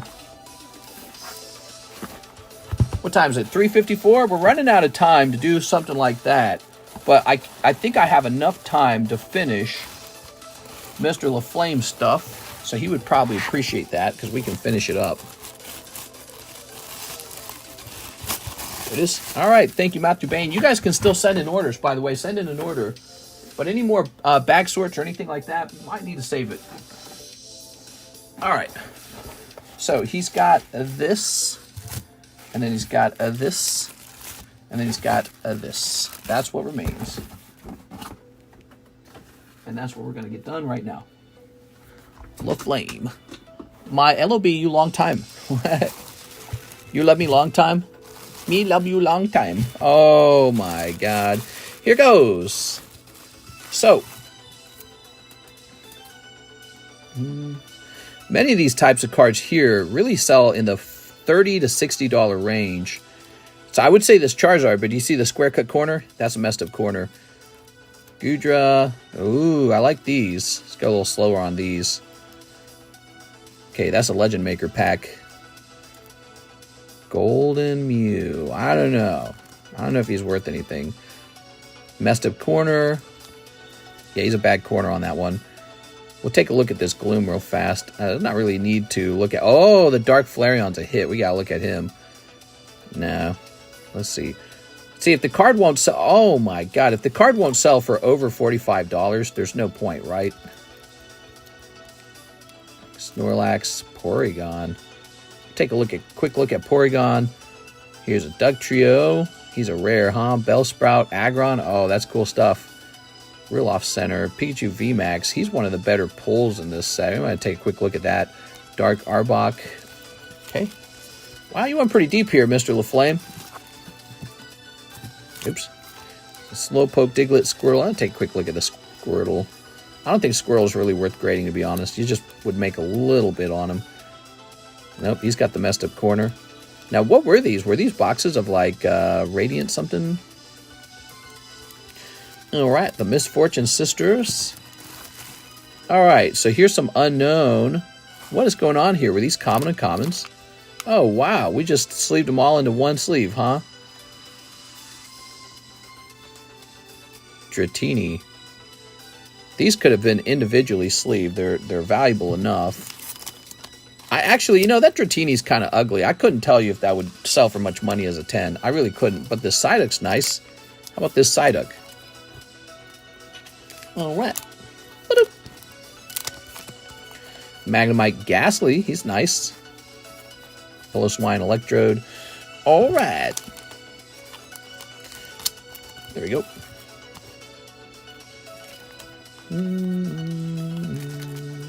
So.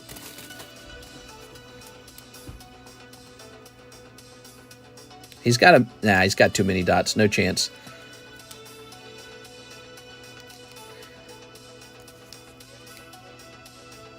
That's a mini dot on the left corner. If it's something like Laleep, why would you risk a mini dot, you know?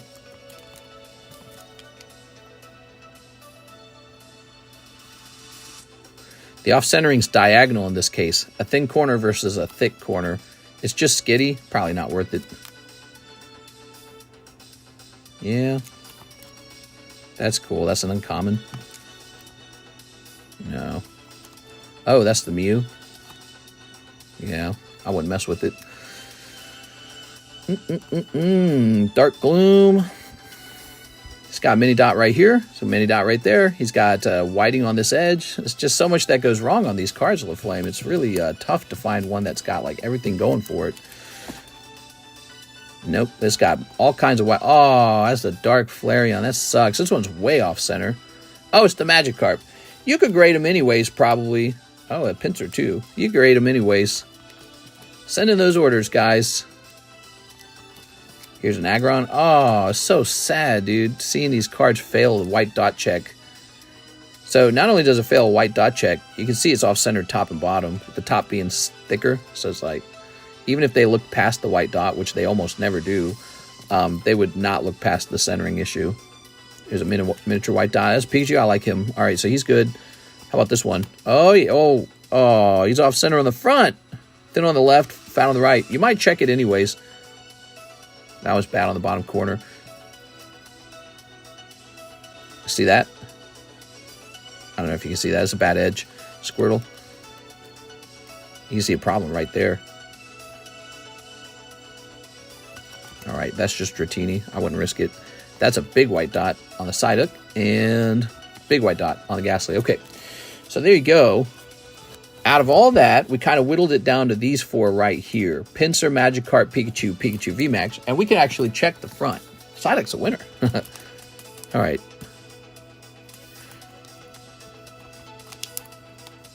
Check for surface problems, you know. Oh, yeah, this guy looks real clean.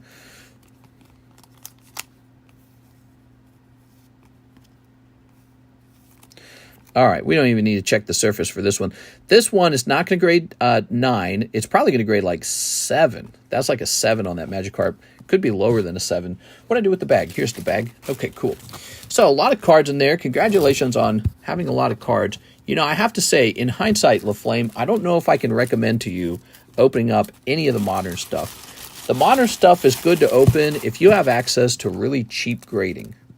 So if you could grade these at home and do it in some super cheap way where you can maybe flip on a $45 card or $60 card, might be worth it. Because remember, many of them will not grade 10. Grading's just super tough. No matter how you cut it, it's always tough. And but if you're going to grade over here and have me middleman it for you, and there's a premium to that, then this is all just junk hollows from PRB1, I bet. PBR1, PRB1. There we go. That might not even be worth shipping. If that's PRB1 hollows, that's probably not even worth shipping. And then we got these guys over here. All right. Whew. That's a lot. Give Dratini to Tammy and Psyduck to Yappy. We can do that. Because I like Dratini. I'm sorry, I like Tammy and I like Jennifer. So I will work to do that for you. Put that's over here. Put this over here. All right. Did you know I have a pet peeve about gifts because it means I have to do more work. It means I have to locate the item and then I locate their bags. But if it's Jennifer and Tammy, that is perfectly A-okay. Let's see. You know what it is? You know what it is that gets me? Here's what gets me. It's when it starts to become like a vulture kind of thing where other guys step in and they go, well, what about me? You going to give me some free ones? And all of a sudden I'm doing this work for guys who are like vultures. They're like, well, I'll take some of those, and I'll take some of these, and I'll take some of those. There you go. That's when I get annoyed. I go, oh my God, bro. It's such a small pet peeve, isn't it? It's kind of petty. But I am petty sometimes. I'm petty, especially when I've worked all day long. I start to get real petty. All right, so Mr. LaFlame, this went into your box. You have a 2 box, and it's behind me. This is going back into the 2 box. All right. So we have extracted the gold once again. There we go. There we go. All right. Here is a Jennifer Yap bag where she is going to accept a Psyduck. So Jen knows this came from LaFlame. Oh, and Tammy Lowe is here, so she knows this comes from LaFlame. No need to write it. Tammy Lowe. Wow, it's so nice and quiet in here without the music. No more do-do-do-do-do-do, do-do-do-do-do-do. No more of that. All right. Do you guys like it with no music, or is it kind of boring? Like, I don't know, well. Okay, this is going into the graded bag. Let's see what we kind of extracted today. So, Magikarp, he probably just grade no matter what. Pinsir, Pikachu.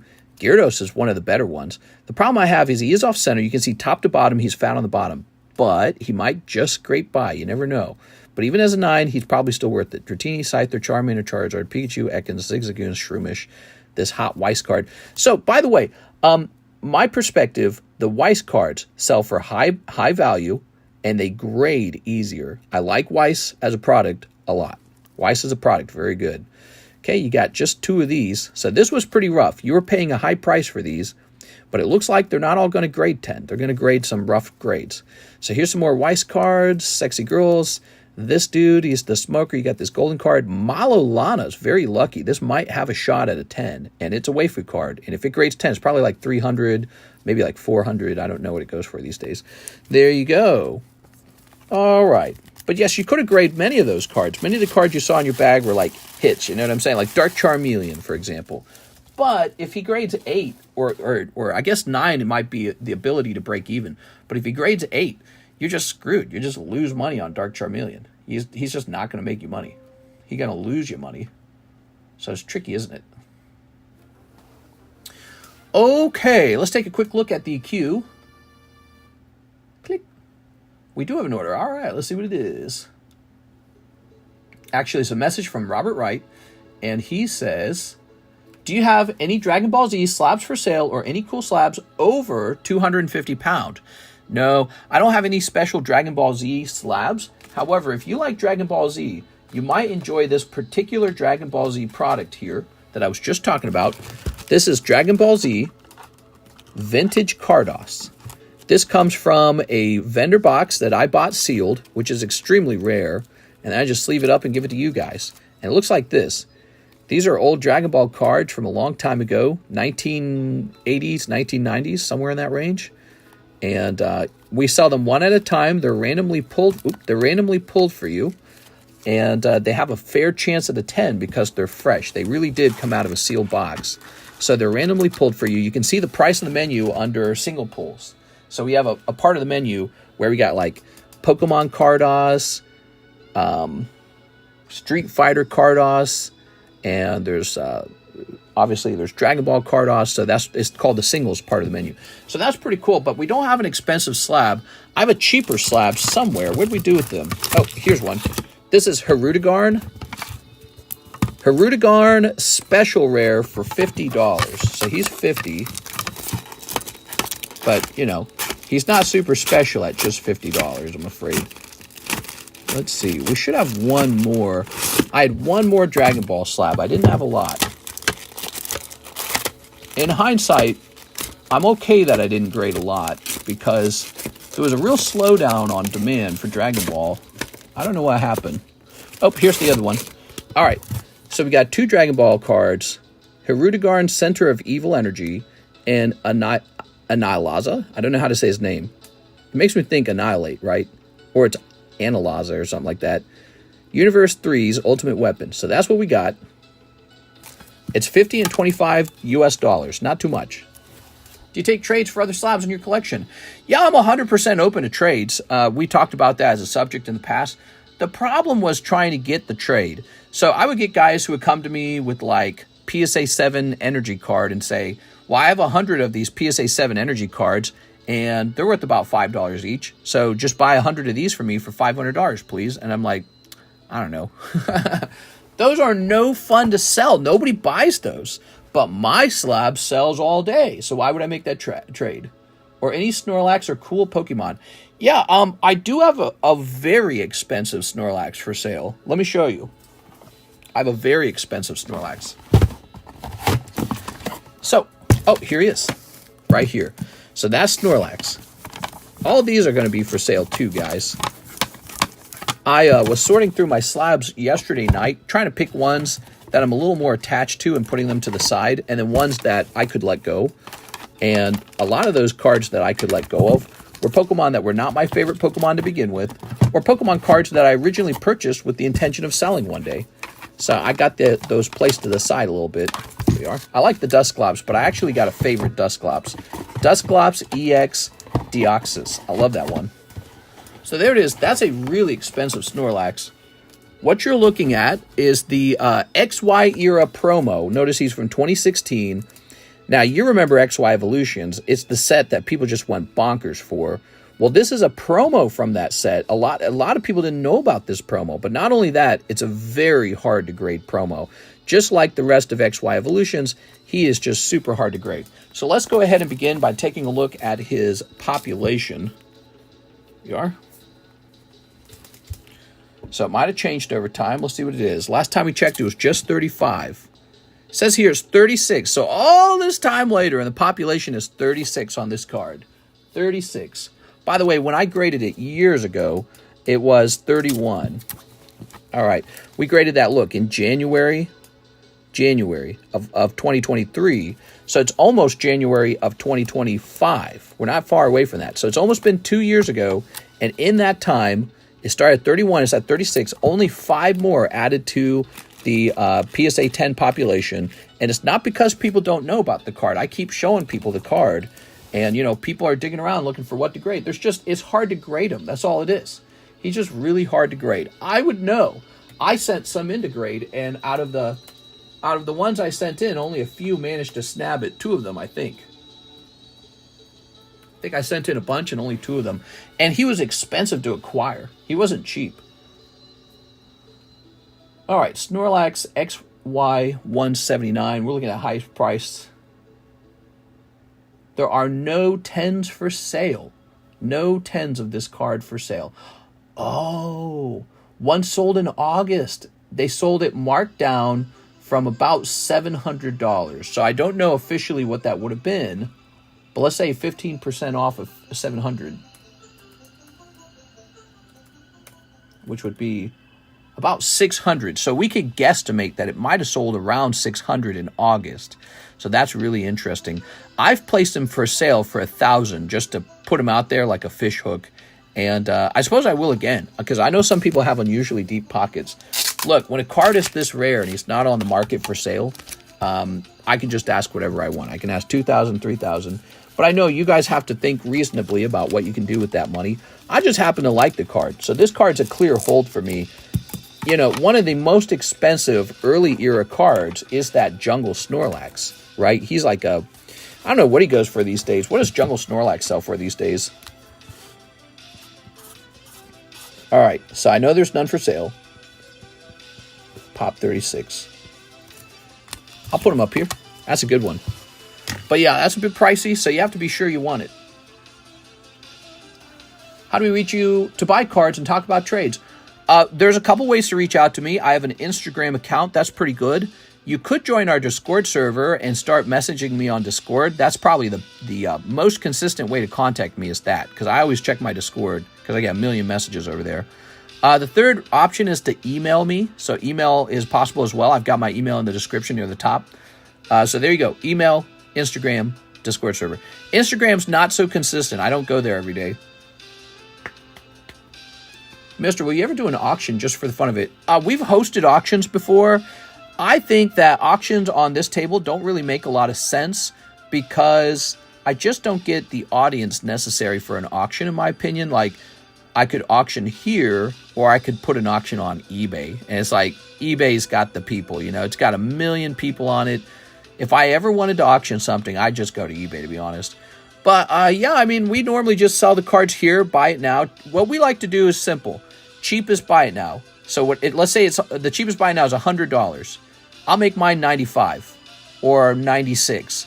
And then if it doesn't sell for a while, I'll just take 10% off of it. So it'll go from 96 to, I don't know, 86.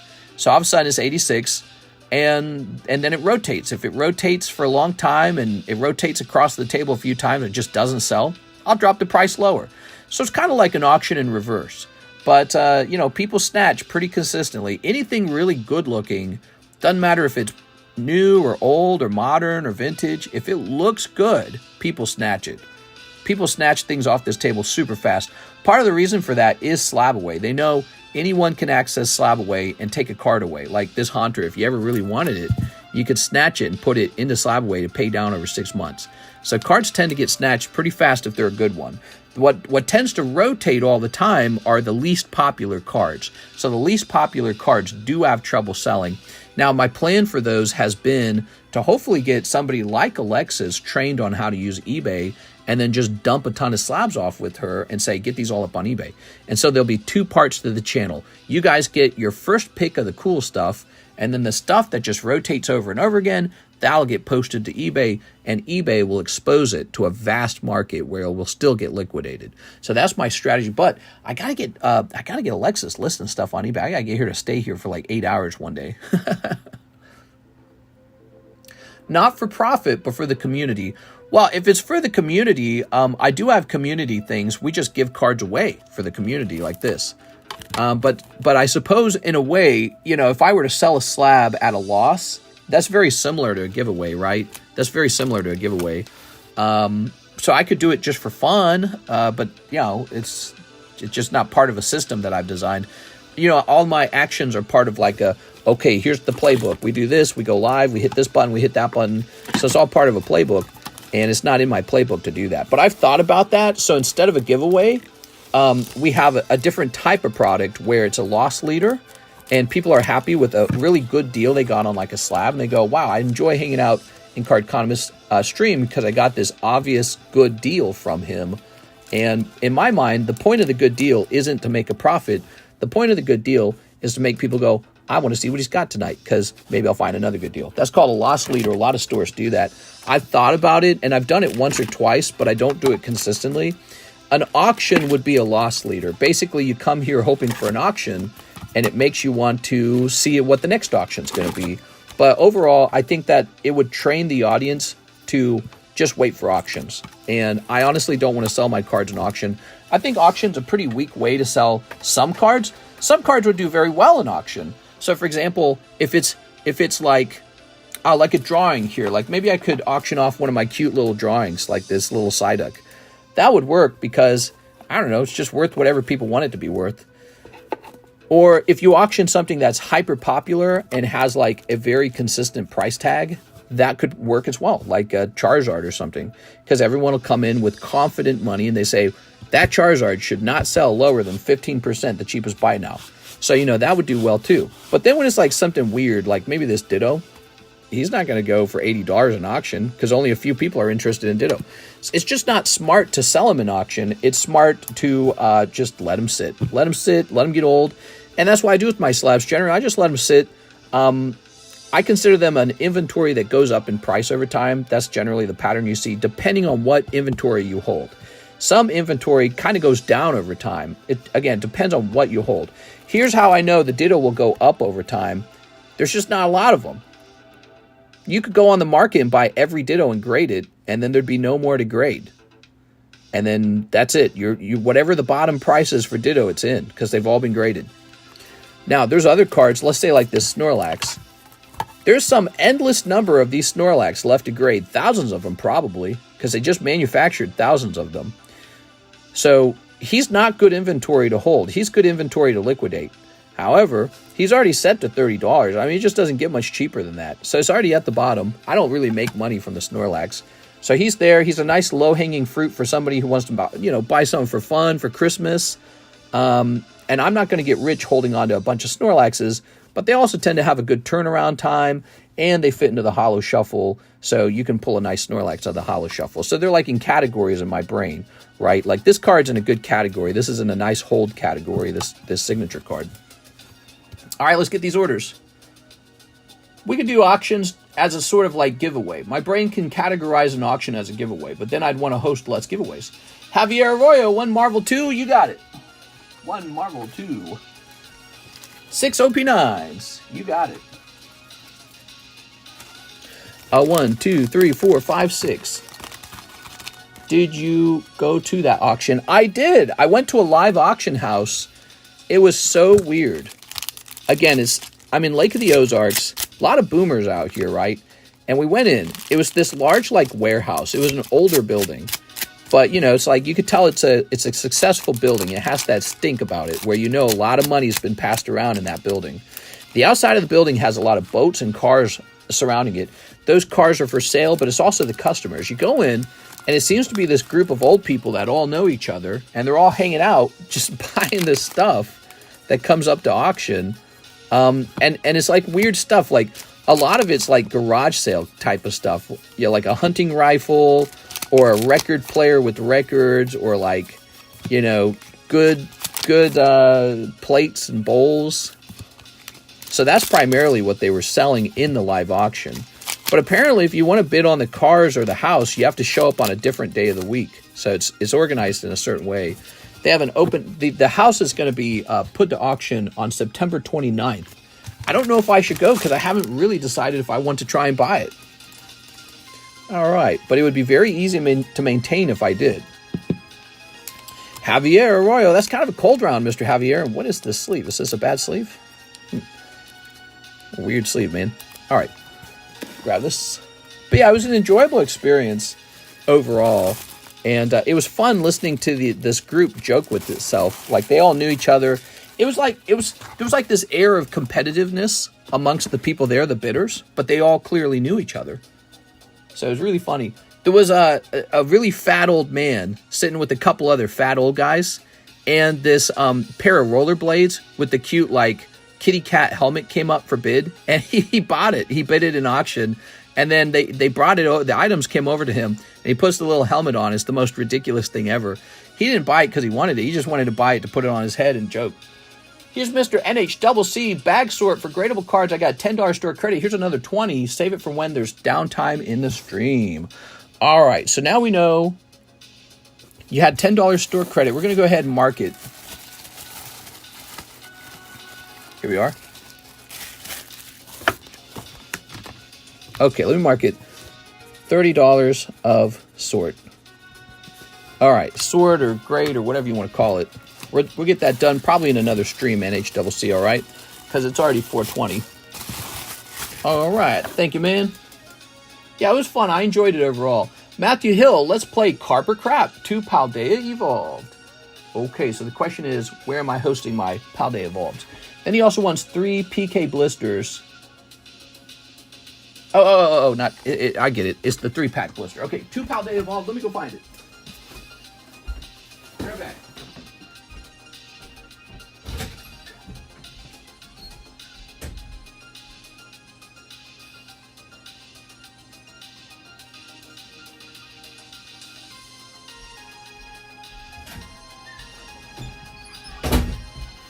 If you guys are looking for the best pack to open, it's probably this Paldea Evolved pack when it comes to Pokemon. I'm not kidding. $550 for one Pokemon card is a huge flip. That's like as good as the Hidden Fates SV49 Charizard. He sells for about the same. Except the difference is this set just came out not too long ago, and the packs are cheap. Hidden Fate packs are really expensive. So when you compare these two, this would be the better one to open. What is that Asuka DXD card on the table? Where is it? Where is it? Is it this? Here it is. Asuka DXD. Hot boob girls. There you go. Simple, right? PSA 10, 115 if you'd like it. I already sold. I had a couple of those graded. I already sold one of those. And it's just guys love boob girl cards. That's it.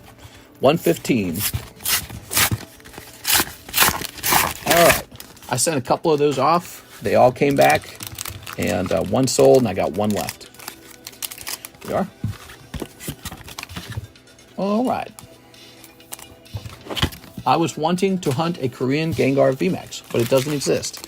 If you want to hunt after the Gengar VMAX alt-art, I've got Fusion Strike now. I need to put it back up on the menu. Yeah, Fusion Strike is in, guys. Just didn't put it on the menu. If you guys give me a moment, I'll add Fusion Strike back to the menu right now. I was supposed to do that the other day, and I got lazy. But that's a good Gengar to hunt after. But honestly, I think if you really wanted to hunt after him, you would just join our Gengar break, because I think your odds are better in this break than they are opening up Fusion Strike. You know, Fusion Strike has a lot of cards in it. So when you spend money on Fusion Strike, you might just be putting money toward a different card in the set. But when you get in this break, your money goes straight toward a chance on the Gengar. Very smart, right? It's like focused. All right, we got Annihilate. This is Blister Pack, round number 2. We got Pikachu EX. Oh, yeah, Pika. Okay, Pikachu EX and... no luck. All right. Thank you so much, Matthew Hill. We did pretty good tonight, guys. I think tonight's stream was heavily boosted by the fact that we finished selling that Aquapolis Lugia. That was pretty wild, huh? Oh, we gotta find Matthew Hill. Especially with the pull rate and that guy in Texas who literally stole the hits. Oh, you're talking about for the Gengar. I was trying to catch up. I was like, what? Yeah, well, we don't know how that affected all the product. It might have to do with which print run that you're trying to pull the product out of. So there was probably a print run where he did steal, and you just don't know if your packs are from that print run. But everyone noted, remember this, everyone noted it was especially annoying to try and pull major hits out of Fusion Strike. Who remember that? At the time, everyone was complaining about how hard that was. It all makes sense now. He stole them. He stole them. It was exactly like Evolving Skies. So if you guys remember Evolving Skies, it was especially hard to pull the most desirable cards out of that set at that time. And everyone knows what happens now. He stole the hits, and so that's why it felt so rare. Ironically, that still opening the Power World cards? Yes. We got Power World. Oh my god, he said Power Worlds, and I thought Metazoo. So we got Metazoo Nightfall for $3 and the Kickstarter for $60. Look at it, up to 19. We're almost done. We're more than halfway done. Get that box done, guys, because if that business deal goes through with these guys that want to buy Metazoo, I'm telling you, the value on the Metazoo Kickstarter box is going to go up. So you're enjoying a lower price before it's known. All right, and that is exactly why. Bottom exactly for that reason. So we have Javier Arroyo, and before we do that, Javier, we got Joshua Ramos, 2 Galaxy 3, 1 OP9. All right, 2 Galaxy 3, 1 OP9. Any chance that DXD card will still be around on Tuesday night? Sure, I mean, it's possible. I think it's strongly possible. But, you know, if you're looking at it, I promise you there's another guy looking at it. Let's see. I sell girl cards all day long, basically. That's what people like to open, is sexy girl cards. All right, let's get this. There was also the God Box print run that went to Canada, potentially multiple print runs of Secret Rares. Oh, yeah. Yeah, where each box was like all hits, right? Forgot about that. That's a long time ago. Oh, give me a second. Let me go ahead and get that price. I told you guys I'd get a price, right?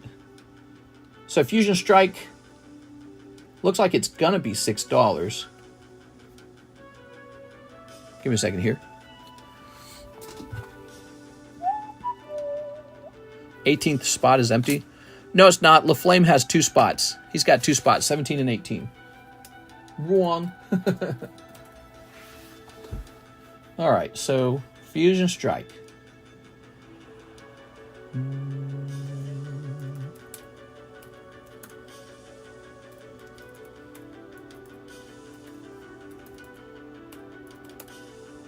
Wow.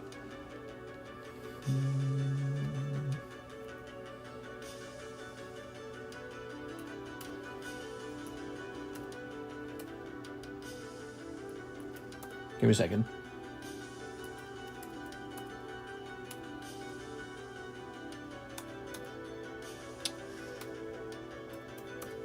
Yeah, I mean, so my Fusion Strikes have to be about 7.5 a piece. 7.5. Just how it is. I don't want them to be that price. It's just, it's got to be that price.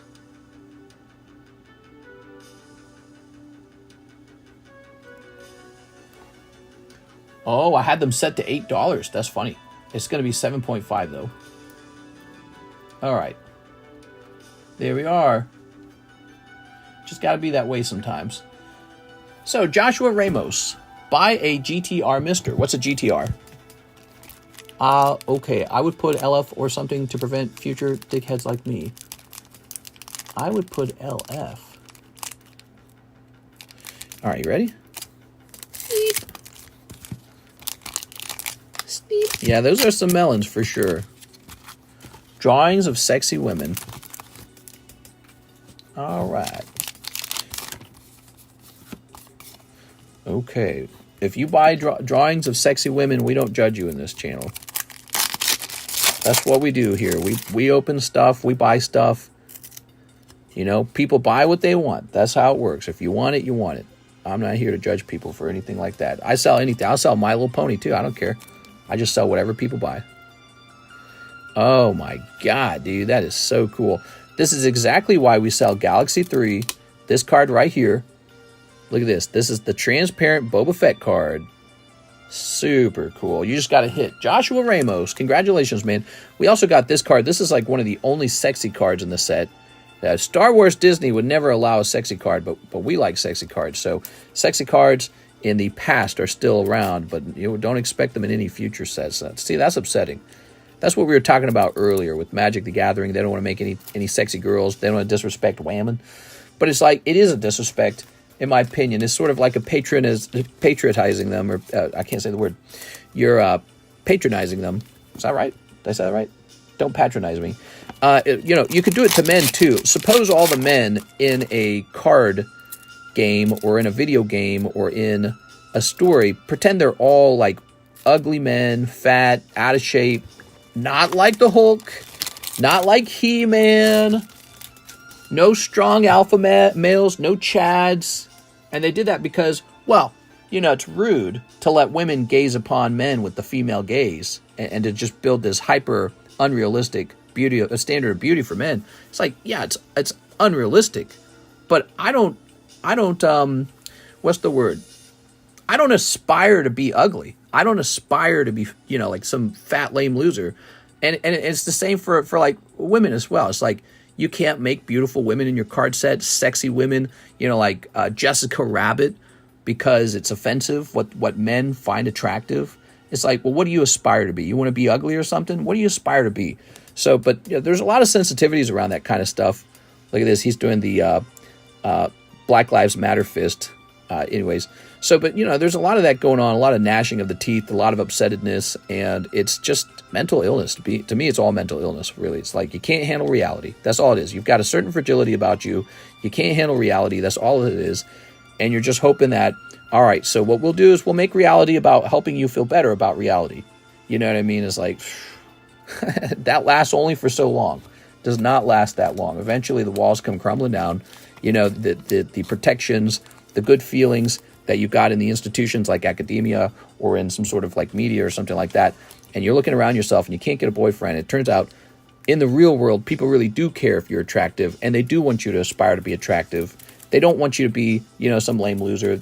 Men do have to be like He-Man. They do have to be good looking. They do have to get good jobs. And women have to be, fertile and young and beautiful too. Because if you can't do those things, nobody wants you. And you can avoid that feeling because it offends you, and it's like an existential crisis, and I don't fit that standard. You're too beautiful. It's like, which direction do you want to go, though? Do you want to be this kind of person who just can't handle the truth? Or do you want to be like this person living inside of your sort of like bubble? Like, how do you do that even? I couldn't do it. I couldn't live in the bubble. I'd be ashamed of myself. I couldn't do it. I couldn't live in the bubble. I'd be like, God, I'm just the guy living in the bubble. I couldn't do it. Maybe there's people who can do it. They can live in the bubble their whole lives. I couldn't do it. It's shameful, Embarrassing, really. The bubble is embarrassing. I think a lot of people are waking up to that, too. I think a lot of people are thinking those things over, going, I'm not buying this video game. The characters look stupid, and I don't want to live in the bubble. I don't want to live in the politically correct bubble. I want out. I want to live in the real world. Here we are. I want to live in the world that aspires to be like He-Man and Jessica Rabbit. And also, this is the funny part. Some people actually do look like He-Man, and some people really do look like Jessica Rabbit. That's the funniest part. Those people exist. They're just not common. Fat is beautiful, says CEM. All right, I'm convinced. I'm going to be like the blob from, Yo, Matthew Bain, he says 4 Holo Shuffles and 1 live custom. Is that right? Like this? This is a live custom. Matthew Bain. 4 Holo Shuffle. And that's going to be $20. And 1 custom Holo. Okay, here we go. Ba-doop. Give me that fatty. It's okay to be fat. It's not a big deal. But it's like, if other people think that skinny people are beautiful, don't throw a hissy fit. That's all. You can't force everyone to believe in your beauty standard. And some people are chubby chasers. It's a real thing. There's like feeders and stuff like that. It's a real thing. I get it. All right. But if you want to have a skinny hot girl in your video game, let it be. Just let it be. It's art. You can't propagandize art. It won't work. People will smell the propaganda and they'll reject it because they'll be offended. They'll feel like you're a manipulator. I don't want to be manipulated. I want to be free. Yo, that's really cold. Matthew Bain, you got 5 beautiful holos. You're just making men more restricted from sex. I think desensitizing sex in a limited way would help drive down sex-based crimes. Right. Okay. So your argument here is, let's say like adult content is banned, right? Then men will stop it with the R word. They won't R word women anymore. Men will stop it with the essay, the harassment. Yeah, right, dude. Look at the history of mankind. It's never been that way. In fact, if I had to guess, this is one of the best time periods for women in all of history, is ironically this time period when men can just get online and look at naked women, which you could maybe theorize that part of that is because men can just live in this sort of like digital space where they go, all right, I can't do these things, but I can see it on my TV. But in the past, women were, it's not even close. I mean, the amount of problems in the past sexually between men and women would have been so unacceptable compared to today. So, no, I'd say we've definitely developed a much safer place for women than ever before. But that's ironically in the same time that we've developed adult content. So I don't know if that's necessarily, cause and effect. You could say it could even be the other way around. All the adult content might have lowered the amount of assaults. But that's a theory. This is all, we're just talking in theories here, or abstractions. There you go, Matthew Bain. All right. Yeah, assaults compared to the past are way, way, way down. Here we are. Especially in any developed country. There are countries where it still happens. He says, no, that's my point. The more we restrict it or say it's bad, the more people will want to do it. Oh, I misunderstood you, Pokeballs. I thought you were making a totally different point. I thought you were saying we needed to get rid of adult content to protect women from men. And I was saying, ironically, it might be the thing protecting women from men. Men who otherwise might have been interested in victimizing women are just turning on their computer and looking at adult content to, I don't know, relieve sexual frustration. Because sexual frustration is a real thing, And when you're really sexually frustrated and nothing to do about it, you pick up a spear and say, all right, let's kill all the men over there and take their women. You're like, I got to have sex with somebody. Next up, we got Riley Walter. He says, slab away, Okeno Himajima. You got it, Riley. Mr. Riley.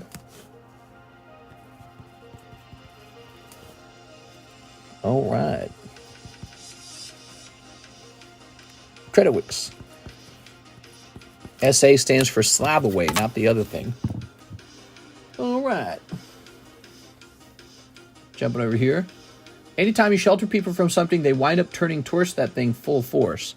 You never know. I mean, there's people who can make competing arguments. Maybe they say something like, well, actually, all the adult content has been very bad for society. It desensitizes us sexually, and it causes problems X, Y, and Z. Problems with dopamine, problems with the self-control, problems with normal sexual relations, leads to maybe like infertility, lower baby rates, something like that. More promiscuity, and that causes problems, anything. So you can always make some kind of counter-argument. That's the nature of arguments. You can always counter-argument. The question is who's influential, and also what are the facts is really important too. So this is going to say, Riley.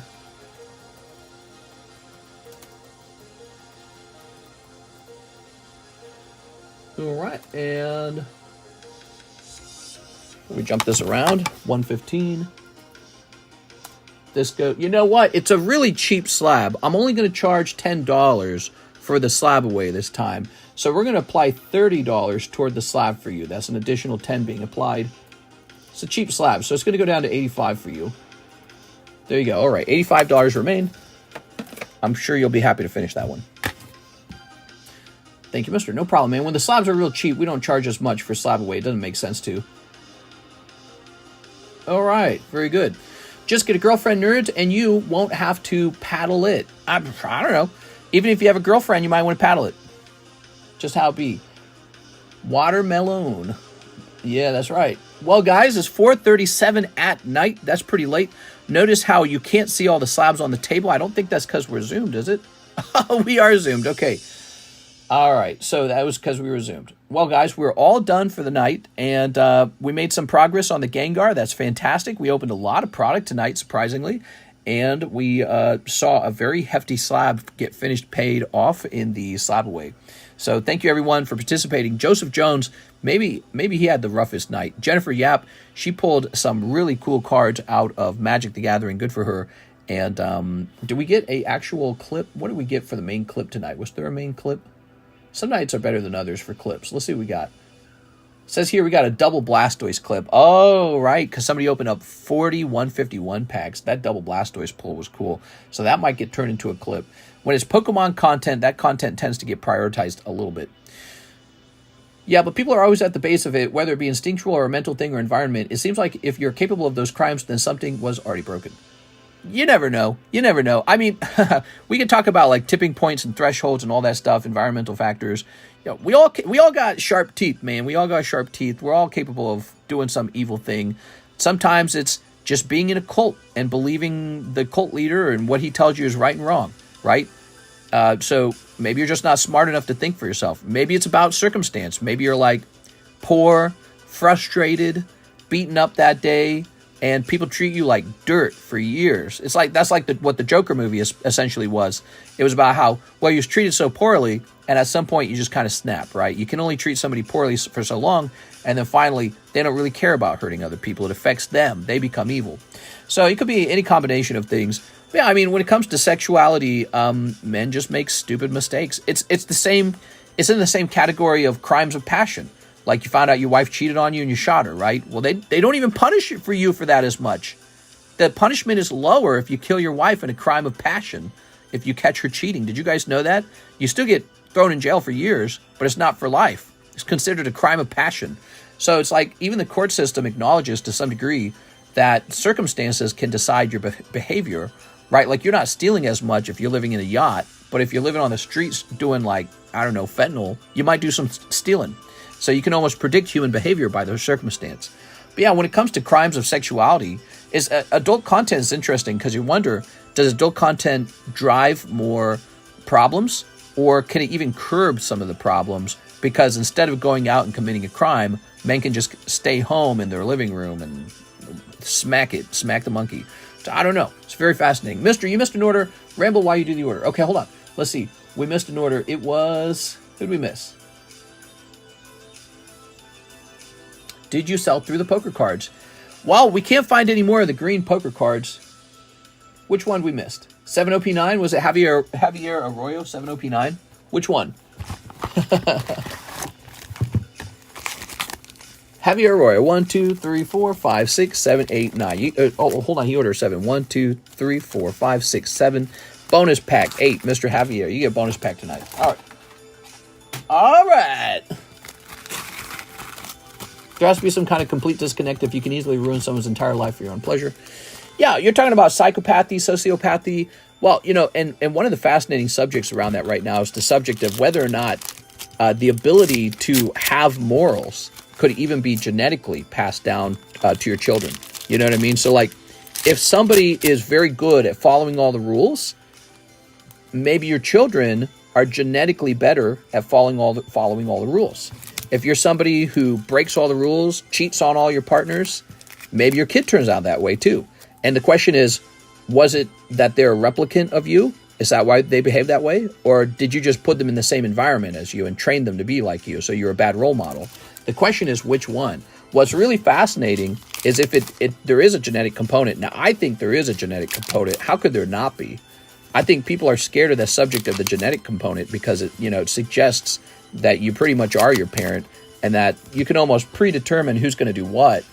So nobody likes that side of it because it's sort of like a predetermination or a biological determination perspective. But come on, dude. It's like, I feel like while the environment does play a role, I feel like the strongest answer to the base personality of people's, long-term pattern of behaviors has to be intelligence. It has to be, the behaviors and the feelings that you adopt from your parents from a biological perspective. Because again, you're just a replicant of them. You're not truly separate from them. You really are just a replicant of their brains. You can learn and be smarter than them. You can even learn from their mistakes. And they could put you in a good environment or a bad environment, or you can put yourself in a good environment or a bad environment. So there's all those playing a role, kind of like variables. But your base personality is some mixture of your ancient ancestors that have been passed down through you for such a long time, like from your parents.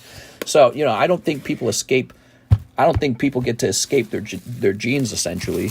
And, it's a fascinating subject. It's a subject I dwell on, like, all of the time. That was my first conversation with Karis when we sat down and had dinner together 12 years ago. I talked to her about the concept of genetics because I was so fascinated by it, because I had just come out of a family of 11 children of great personality differences, and you can see how some were like mom and some were like dad, and it was a curious thing.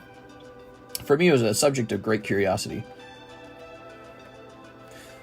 So it's reverse psychology, but there can be a genetic predisposition to violence and sexual deviancy. Yeah, it could be something like problems with dopamine, problems with self-control, problems with identity, problems with self-esteem, problems with understanding, being able to like abstractly put yourself into the shoes of another person. Some people are good at that. Some people are really bad at that. Some people are naturally selfish. Some people are givers. We don't understand why all these things occur, but I don't think it's I don't think it's environment.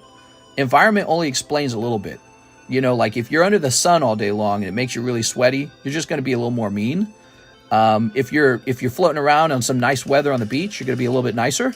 But ultimately, these really important concepts like, are you an envious type of person? Are you ambitious? Are you greedy?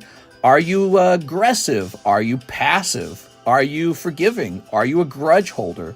These little concepts got nothing to do with the heat. They got nothing to do with the beach or the cold. They just seem to be really distinctive personality traits that probably get absorbed from your family's genetic line. And you might have skipped a generation. Maybe you're more like your grandparents. You never know. But, it's from your ancestral line. And so now they're wondering, does moralism actually get genetically passed down, which is a big deal, because it would suggest that maybe some groups are more moral. Great question, because if you look at the Asians, why do the Asians so consistently commit so few of the crimes? Maybe it's just in their genetic code. It doesn't matter where they live. They could live in the U.S., they could live in Brazil, they could live in Asia, but they just don't do the same level of crime. Nobody knows why. Is it some special code? Oh, I don't want to upset my ancestors. Where did that even come from? That might be coming from their genetic code. It's a great question. Nobody knows why they behave the way they behave, but there's pretty strong implications that you're just born that way. Some people are born very expressive. Some people are born very good at math. Some people are born really strong or really weak. But yeah, it's just how you're born, unfortunately, which is a good thing and a bad thing maybe. Because again, you can predict what you're going to be good or bad at and then focus on that in your life. But, when it comes to the subject of morality, that's a very serious subject because, well, you wouldn't want to be stuck around somebody who's just born immoral. And I think I was stuck around some immoral people in my life. So again, this is a subject of great fascination for me because I had siblings who were like psychopaths, and then I had some that were very nice. And I didn't understand that growing up. It was just this puzzle for me. I couldn't figure it out. And so it's an obsessive subject. I still think about it all the time. Bro, in so straight and can't believe gay people exist. Mr. Taco Bell opened in 1962. Are you gay like Diddy? It always scares me that I understand the dark side of people. Dog, this conversation right now, thick. What's the next shipment of Topps Chrome Marvel arriving? Let me look it up. I got 2 arriving. One that I can track and one I can't track. But let me look it up. Should be here any moment. If you just wait. Now, again, you could open this right here, Marvel Platinum for $49. It's a premium product as well. All right, let's see. So what is this saying? Tracking available. Okay, it's still saying estimated delivery October 1st is the estimated delivery. So October 1st, we get 2 more boxes, but I ordered from somebody else, and that might get here even sooner than October 1st. Maybe I can look that one up. Can I look that one up? Give me a second here.